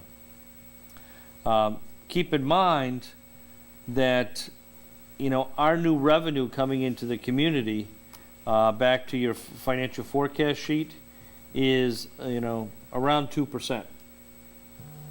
So if you've got a 6.8% embedded in there year over year, something has to give, or there's layoffs. And as everybody may recall, the town side had this about 4 years ago, before we started negotiating with all the unions to get everything down to a 2% step and 50% step. We did have some layoffs on the town side about 4 years ago and some staff reductions. And then 2 years ago, there was a big reduction on the school side because they'd overextended themselves and they had to have some significant layoffs because to some extent, they still had the same amount of teachers that they had when they had close to 2,000 students, and now they were down to 1,700 students. So they needed to make some adjustments to catch up with them. So again, that's a document that goes into the annual town meeting warrant packet every year for your information. Any questions on that? The 50/50 new hires, is that union, non-union, both? Union and non-union both on the town side, Town- only on the town side. Can I bring us back to the capital? Yep. Just on the, replace the protective clothing for the fire department? Because I Yep. know that was something you mentioned at our last meeting. Yep. Where Chief Weston didn't get that $300,000 grant. Yep. I see that it's in for fiscal year '20, also as a grant again. So, okay, on that, let me, yeah. So are we having our firefighters go a year with No. expired equipment? So, when this was put together, we thought that the grant would have been awarded and we probably wouldn't have been spending the money until FY '20. So that's why you see it in that area. They didn't get the grant.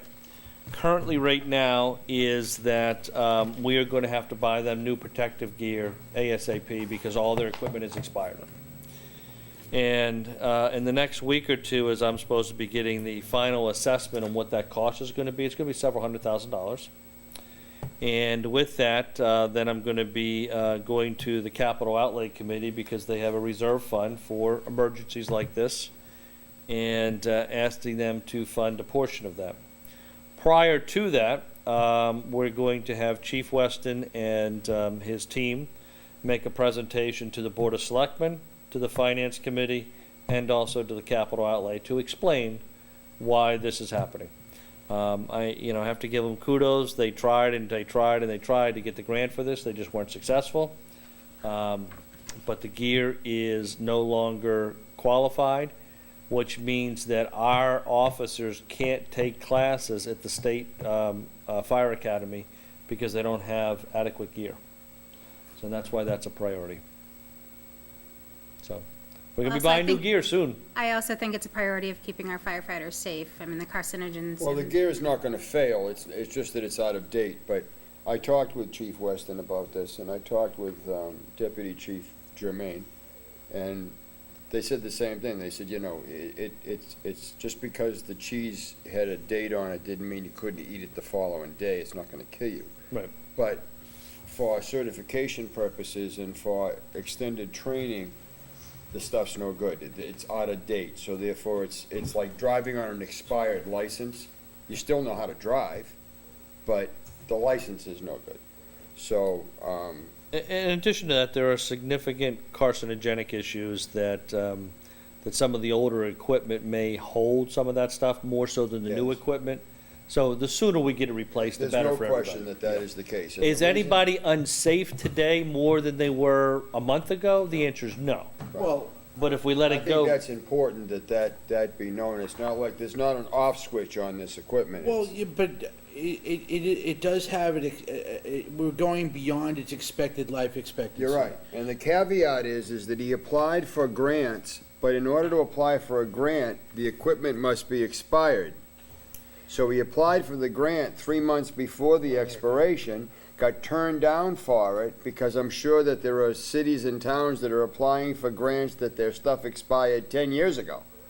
But So I they're think- more in need to get that grant money. I think that this is the wrong forum for this discussion, but I do think, and I think you do as well, that if there's a piece of equipment that's used in this town to save lives, or that has the potential to impact someone's life, if it's expired, there's a reason why there's an expiration date, That's and it correct. should be taken out of service.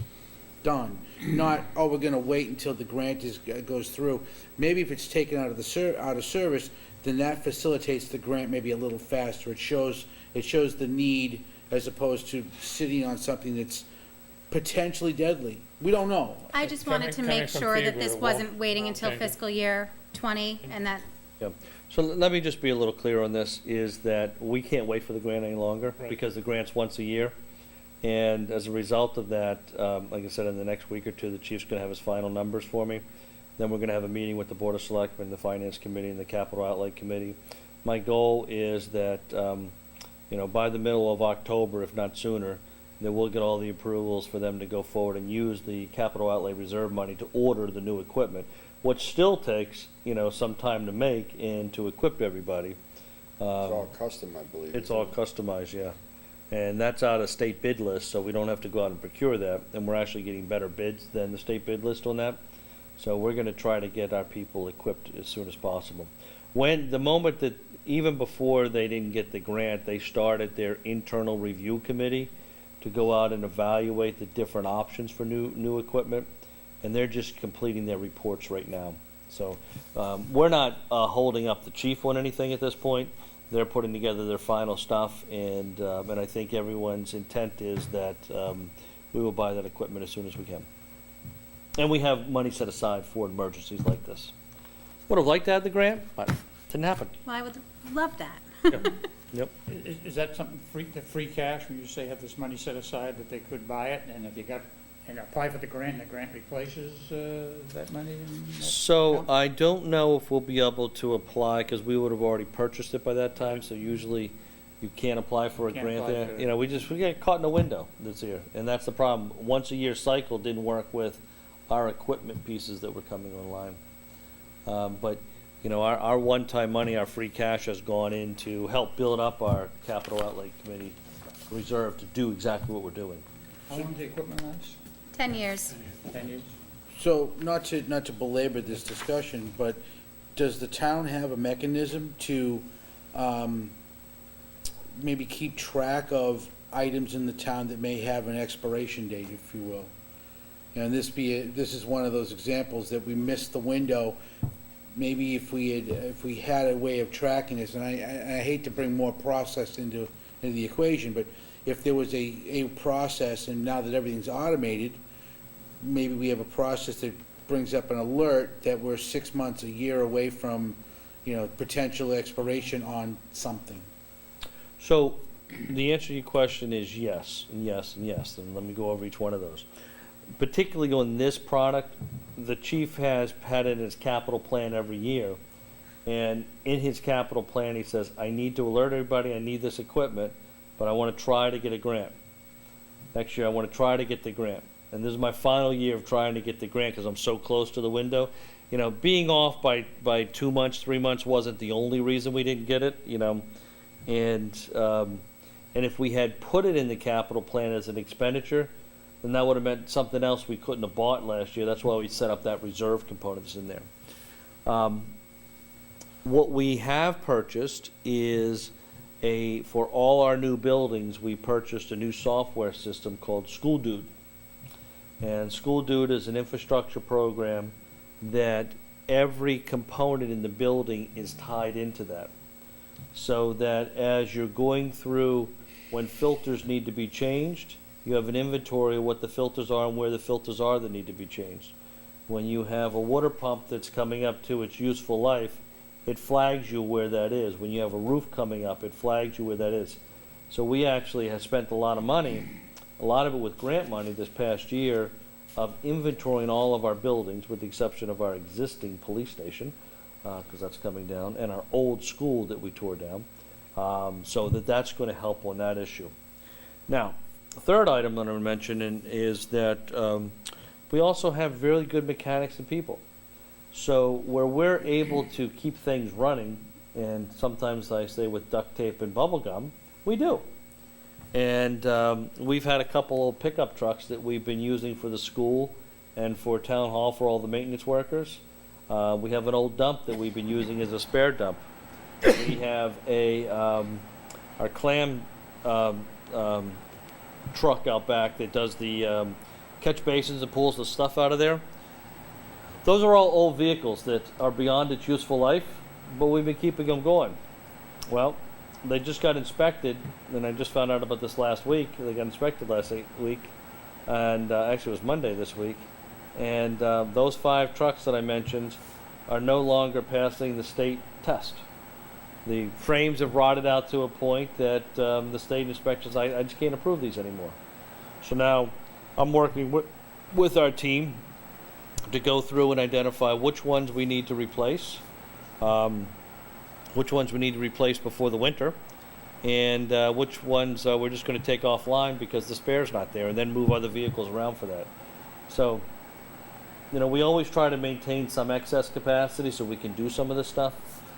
So it's really, to your question, there's different things that we monitor, but we know what's there. There's no surprises. But to the point you just made, the last point, particularly with the, extending the life of a vehicle, for instance, or a product or whatever it is, I would assume, I hate the word, but I would assume that the department heads are making provisions with the original expectation of the end of life of a product, so that they're starting to build into their budget that cost expenditure.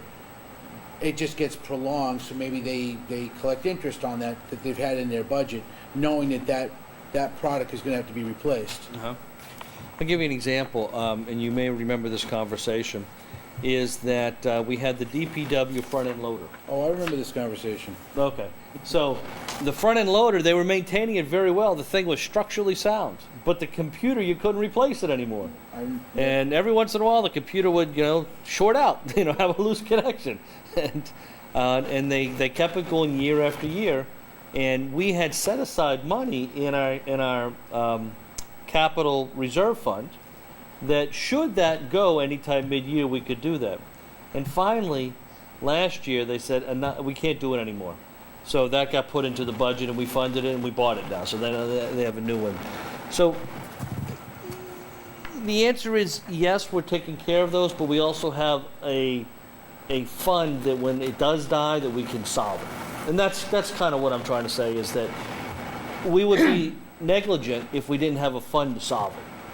But if we don't need to buy it today and we can get 2 more years out of it, like the loader, why the hell not? But then going back to the whole discussion that we started with, was the expiration date on that equipment, was that's a potential health issue, and I know we were looking at the grant as a way to pay for it. Yep. So did we, or could we, or will we have some type of savings account that was figured into the Yes. budget? So theoretically, we should already have that money, but we were hoping for the grant. That's correct. Okay.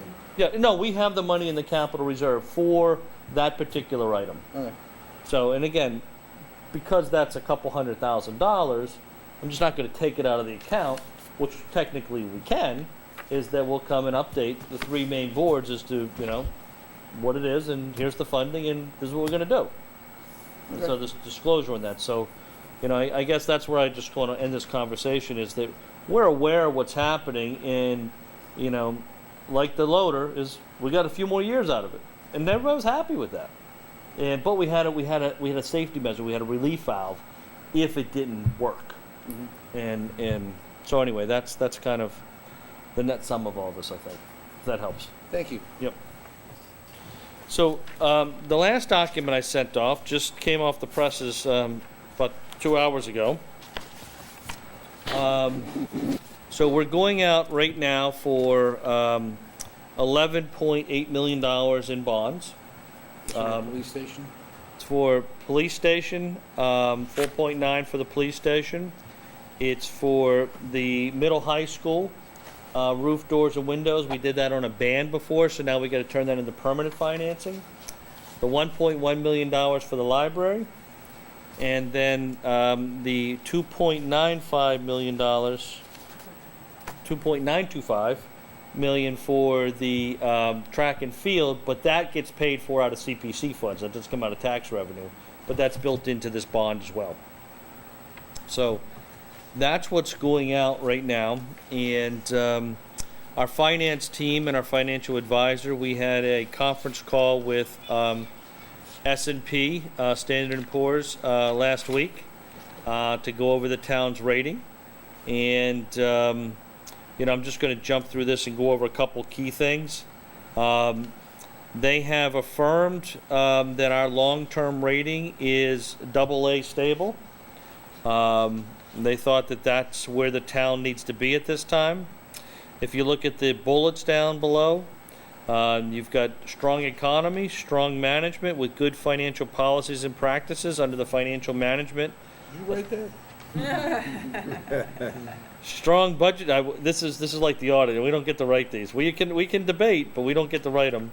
Strong budgetary performance, strong budgetary flexibility, very strong liquidity, adequate debt and contingent liability, and strong institutional framework score. So with that, they felt that the town management was strong. We have strong budgetary performance, and again, you can read this at a later point. They do emphasize in the document that that if our OPED and pension is not properly managed, they think what we're doing now is good, but if it starts to go the other way, they could come back and downgrade us as far as our bond performance. And what I want to call your attention to is on page 7, which is really the final outcome of this, is that in the middle of the page, they have what's called the upside scenario and the downside scenario. So, when again, to those bullets I pointed out, is to upside is that, what would it take to rate Carver as a AAA community? In essence, they're being very politically correct, and they're saying that, the factors that would improve us going forward, if we could raise our rating, if the town's wealth and income indicators strengthened to a level we view as comparable with those of higher rated peers. In essence, if we had the economic wealth of a Duxbury or a Marion or a Wellesley, we'd get a AAA. That's the major thing that's holding us back. They also do mention our long-term focus on pension and OPED liability, but they mention that for everybody. But it's really that first thing that, collectively us around this table, with the Board of Selectmen, with our finance team, there's nothing we can do about that to change it. And that is the biggest piece that came out of our bond rating discussions that's holding us back from going above a AA. And a AA is really good, but we're just not going to get the Holy Grail based upon that statement. And I'm a snobber. well, like I said, it was politically correct how they said that. But the economic value of Carver, all the houses and businesses, $1.3 billion, which you'll read in here. That's what the economic wealth is of the town from an asset standpoint that they mentioned in there. And, let's talk about the downside. And, because this is important too, they could lower it if significant downward pressures on the town's economic profile or budgetary performance occurs or deteriorates flexibility or weakness of liquidity. So in other words, if we don't maintain our financial policies and maintain good financial practices, that obviously they can come in and reduce that down. So, this is again another third-party test that we have no control over what they rate. They have a very detailed rating analysis that they do. And, I think we're very pleased with this. This is better than we had before when you read all of the comments that are in there. But at the end of the day, it's like, okay, you're not going to get that extra step because you don't have the economic value to get you there. But we do have the capital improvements to the town that should reflect, better for the town. School, fire, police, track. There's a number of betterments to the town that should put us in at least a better light. I think it would take so much, where we are, it's not just like a couple of things that are going to push us up. It would be like a lot of things to be able to push us up. So the best way to describe it, if there was an earthquake and Plymouth and Wareham fell into the water, and Carver had oceanfront property, like Duxbury and Marion, values of the land goes up, we get a AAA. So And obviously, that's going to bring people that are making millions of dollars into the community too. So our income is going to be higher to afford those $1-million houses. but is OPED sort of the albatross around our neck at this point? No, we're ahead of the curve in OPED. You know, we need to start putting more money aside, but our procedures and what we've saved so far and the steps we've done are ranked very high. We haven't put as much money as they'd like to see in there, but our steps we've done have Every reduced city down our in liability. Every city in town is. Well, I mean, no, some cities have fully funded it. You know, Newton and Wellesley, and Newton for sure, has fully funded it, and Wellesley. But, you know, they had a brand-new industrial park that was millions and millions of square feet, and at some point years ago, their town leaders decided whatever revenue we're getting from that new site, Goes right in. we want to pay these future bills, because we want to have a balance sheet of zero. Because then if we have a balance sheet of zero, maybe we can give some money back to the taxpayers. Maybe we could do additional programs. And if you live in Wellesley, you know, for all I know, you get popcorn going down the street at night. I don't know. Maybe the ice cream trucks are free. I don't know. But, you know, it's probably not that far-fetched. But you write a big check come tax time. Oh, you definitely write a big tax time. Do you know what the ratings are, like Plymouth and Wareham? Are they compared to us, or is it, no? I know Marion's AAA. I know Duxbury's AAA. I do not know what Plymouth is. I do not know Plymouth. I can find that out. They're taking some big hits lately, though, between their sewers and the fact that Pilgrim's closing down. Yep. Is that going to affect us? That'll affect them, How because much? that's going to be significant tens of millions of dollars they're not going to get anymore. No, I mean, do we get anything from Pilgrim that would It goes affect to, us much? it goes to a grant, so it doesn't affect our, like, our balancing Okay. our budget or anything like Yeah. that. Plymouth will get hit with that. Yeah, We big time. won't. We won't. Doesn't seem fair you're comparing a rural community to a Duxbury or a Hingham, just by But sheer that's, luck and development. but that's why the ratings are different. I mean, what they really want to see is they want, like, the big thing in there was that we have the management policies and practices in place, because those are the things you can control. But communities are so different, I mean, you just can't, you can't compare. I know. Yeah, everything we Yeah. can control, they ranked us high on. Right. The reason they do that is because this, in essence, goes to Wall Street, and when we're putting on an $11 million bond, the bondholders want to know, can they pay it back?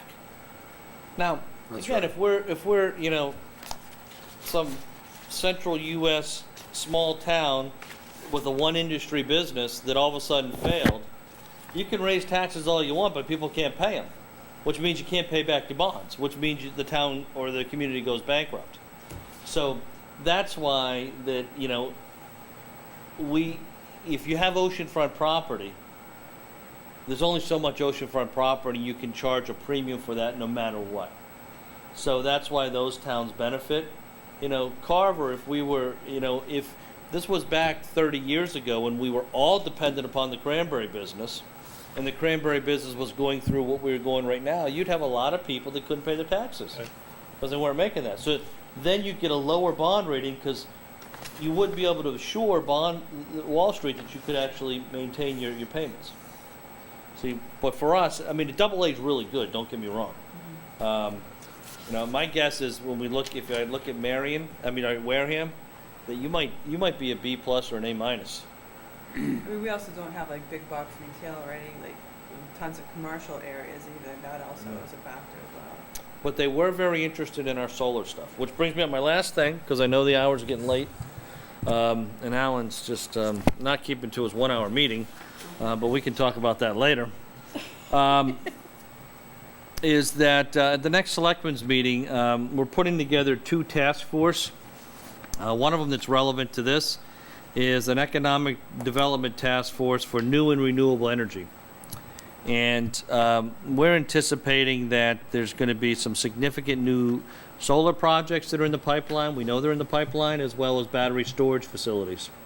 That's going to be Carver's form of economic development.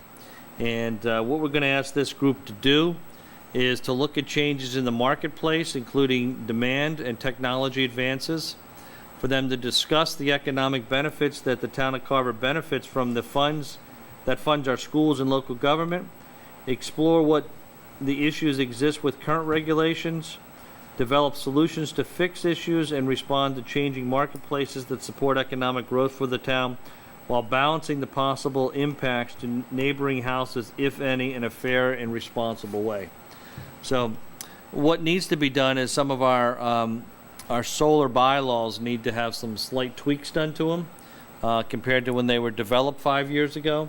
Still need to protect residents, but need to see how we can maximize these solar projects where appropriate in the town, because as I say with the solar, one, they're not producing kids, so we have no impact from that. Whereas somebody develops housing, we have kids.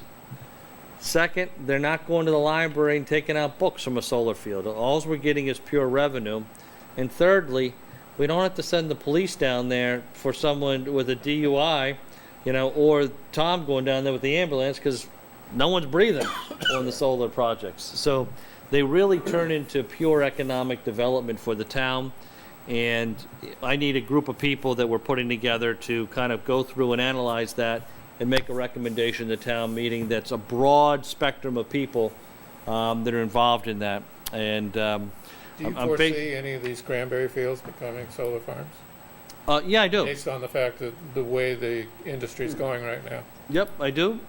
And particularly, we have one with Paddock right across the street.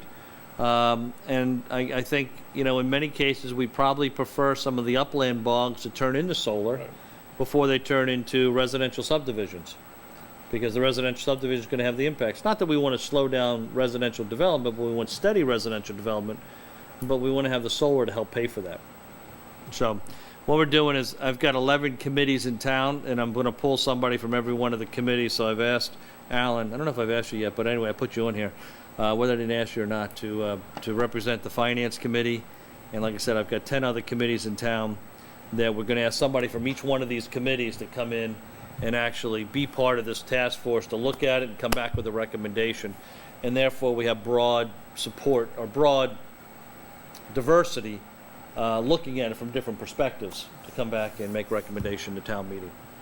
So that's what we're trying to do to continue to maximize our revenue so we can pay off all of our liabilities and get back to the point where we have a balance sheet of zero. And then you can then start to talk about giving money back to the taxpayers. Bill's looking to make money living here in Carver. Just earn a living, that's all. Less money going out. So the rural character of the town, had that article in the paper in Yep. August and stuff. By the way, if you don't want to do if you don't have time for the for the solar committee, That's a I'm drawing more than back happy to a lot of volunteer And for I it. would volunteer too, I would love to. Bring income, so I have this, no problem. He asked me, and I have no problem with it, but what's the extent certainly- of the number of solar farms that you can bring in and not destroy? I obviously did a lot of research. It's up for the committee to determine. Town meeting. to So determine. is the committee that you're putting together, are we looking strictly at solar, or are we looking at renewable energy? I Thank think you, the Meg. committee's Thank going to you very focus much. on renewable energy, focused on solar and battery storage. Windmills don't necessarily work in Carver. We don't have high enough Windmills spots. don't work anywhere. Windmills don't ever work. They'll never pay for themselves. If it wasn't for the government grants, windmills is a losing proposition. Yep. The maintenance costs on a windmill are just astronomical. Particularly when you build them at sea. Then Deliver you have the- the floating windmills over in Denmark, which that's a whole nother story. So, yeah, it's really to focus on solar, and if there's something else that comes up, of course, they'll take a look at that. But it's really to figure out, we only have so many assets in town right David's now, tonight. and our asset is where we have some major transmission lines running through the town. So how do you maximize the town's location, because we don't have coastline, to the transmission lines that happen because of the nuclear plant, that we can tie solar into that. And to your point, Bill, there's still only so much capacity the lines are going to be able to handle. So at some point you hit a maximum capacity. The town's never going to be a sheet of solar. It's not going to happen that way. But where you can put 5 acres here and 5 acres there is what you're trying to do. I'd be happy if we That- that developed was- some solar and got into a pricing structure out of Eversource similar to what Middleborough's paying, which is, you know, a lot less than we're paying. Eversource is outrageously expensive, and that's even after we struck a deal with them. And, you know, I just don't see windmills or solar farms, albeit beneficial, as an attractive. Anytime I go by one, I think of all the land that's, Well, what else are you Been gonna lost. do, what else are you gonna do with the land? I mean, if the land is not doing anything and it's not profitable and it's just sitting there, yeah, we live in a rural community, but there is a lot of land in town that is just wasted space. you know, the dump, the landfill, and places like that, I can, you know. Yeah, I mean, there will be a point, and Bog and I think there will be a point, and particularly since, what is it, 65% of the town is a bog, that at some point, big number.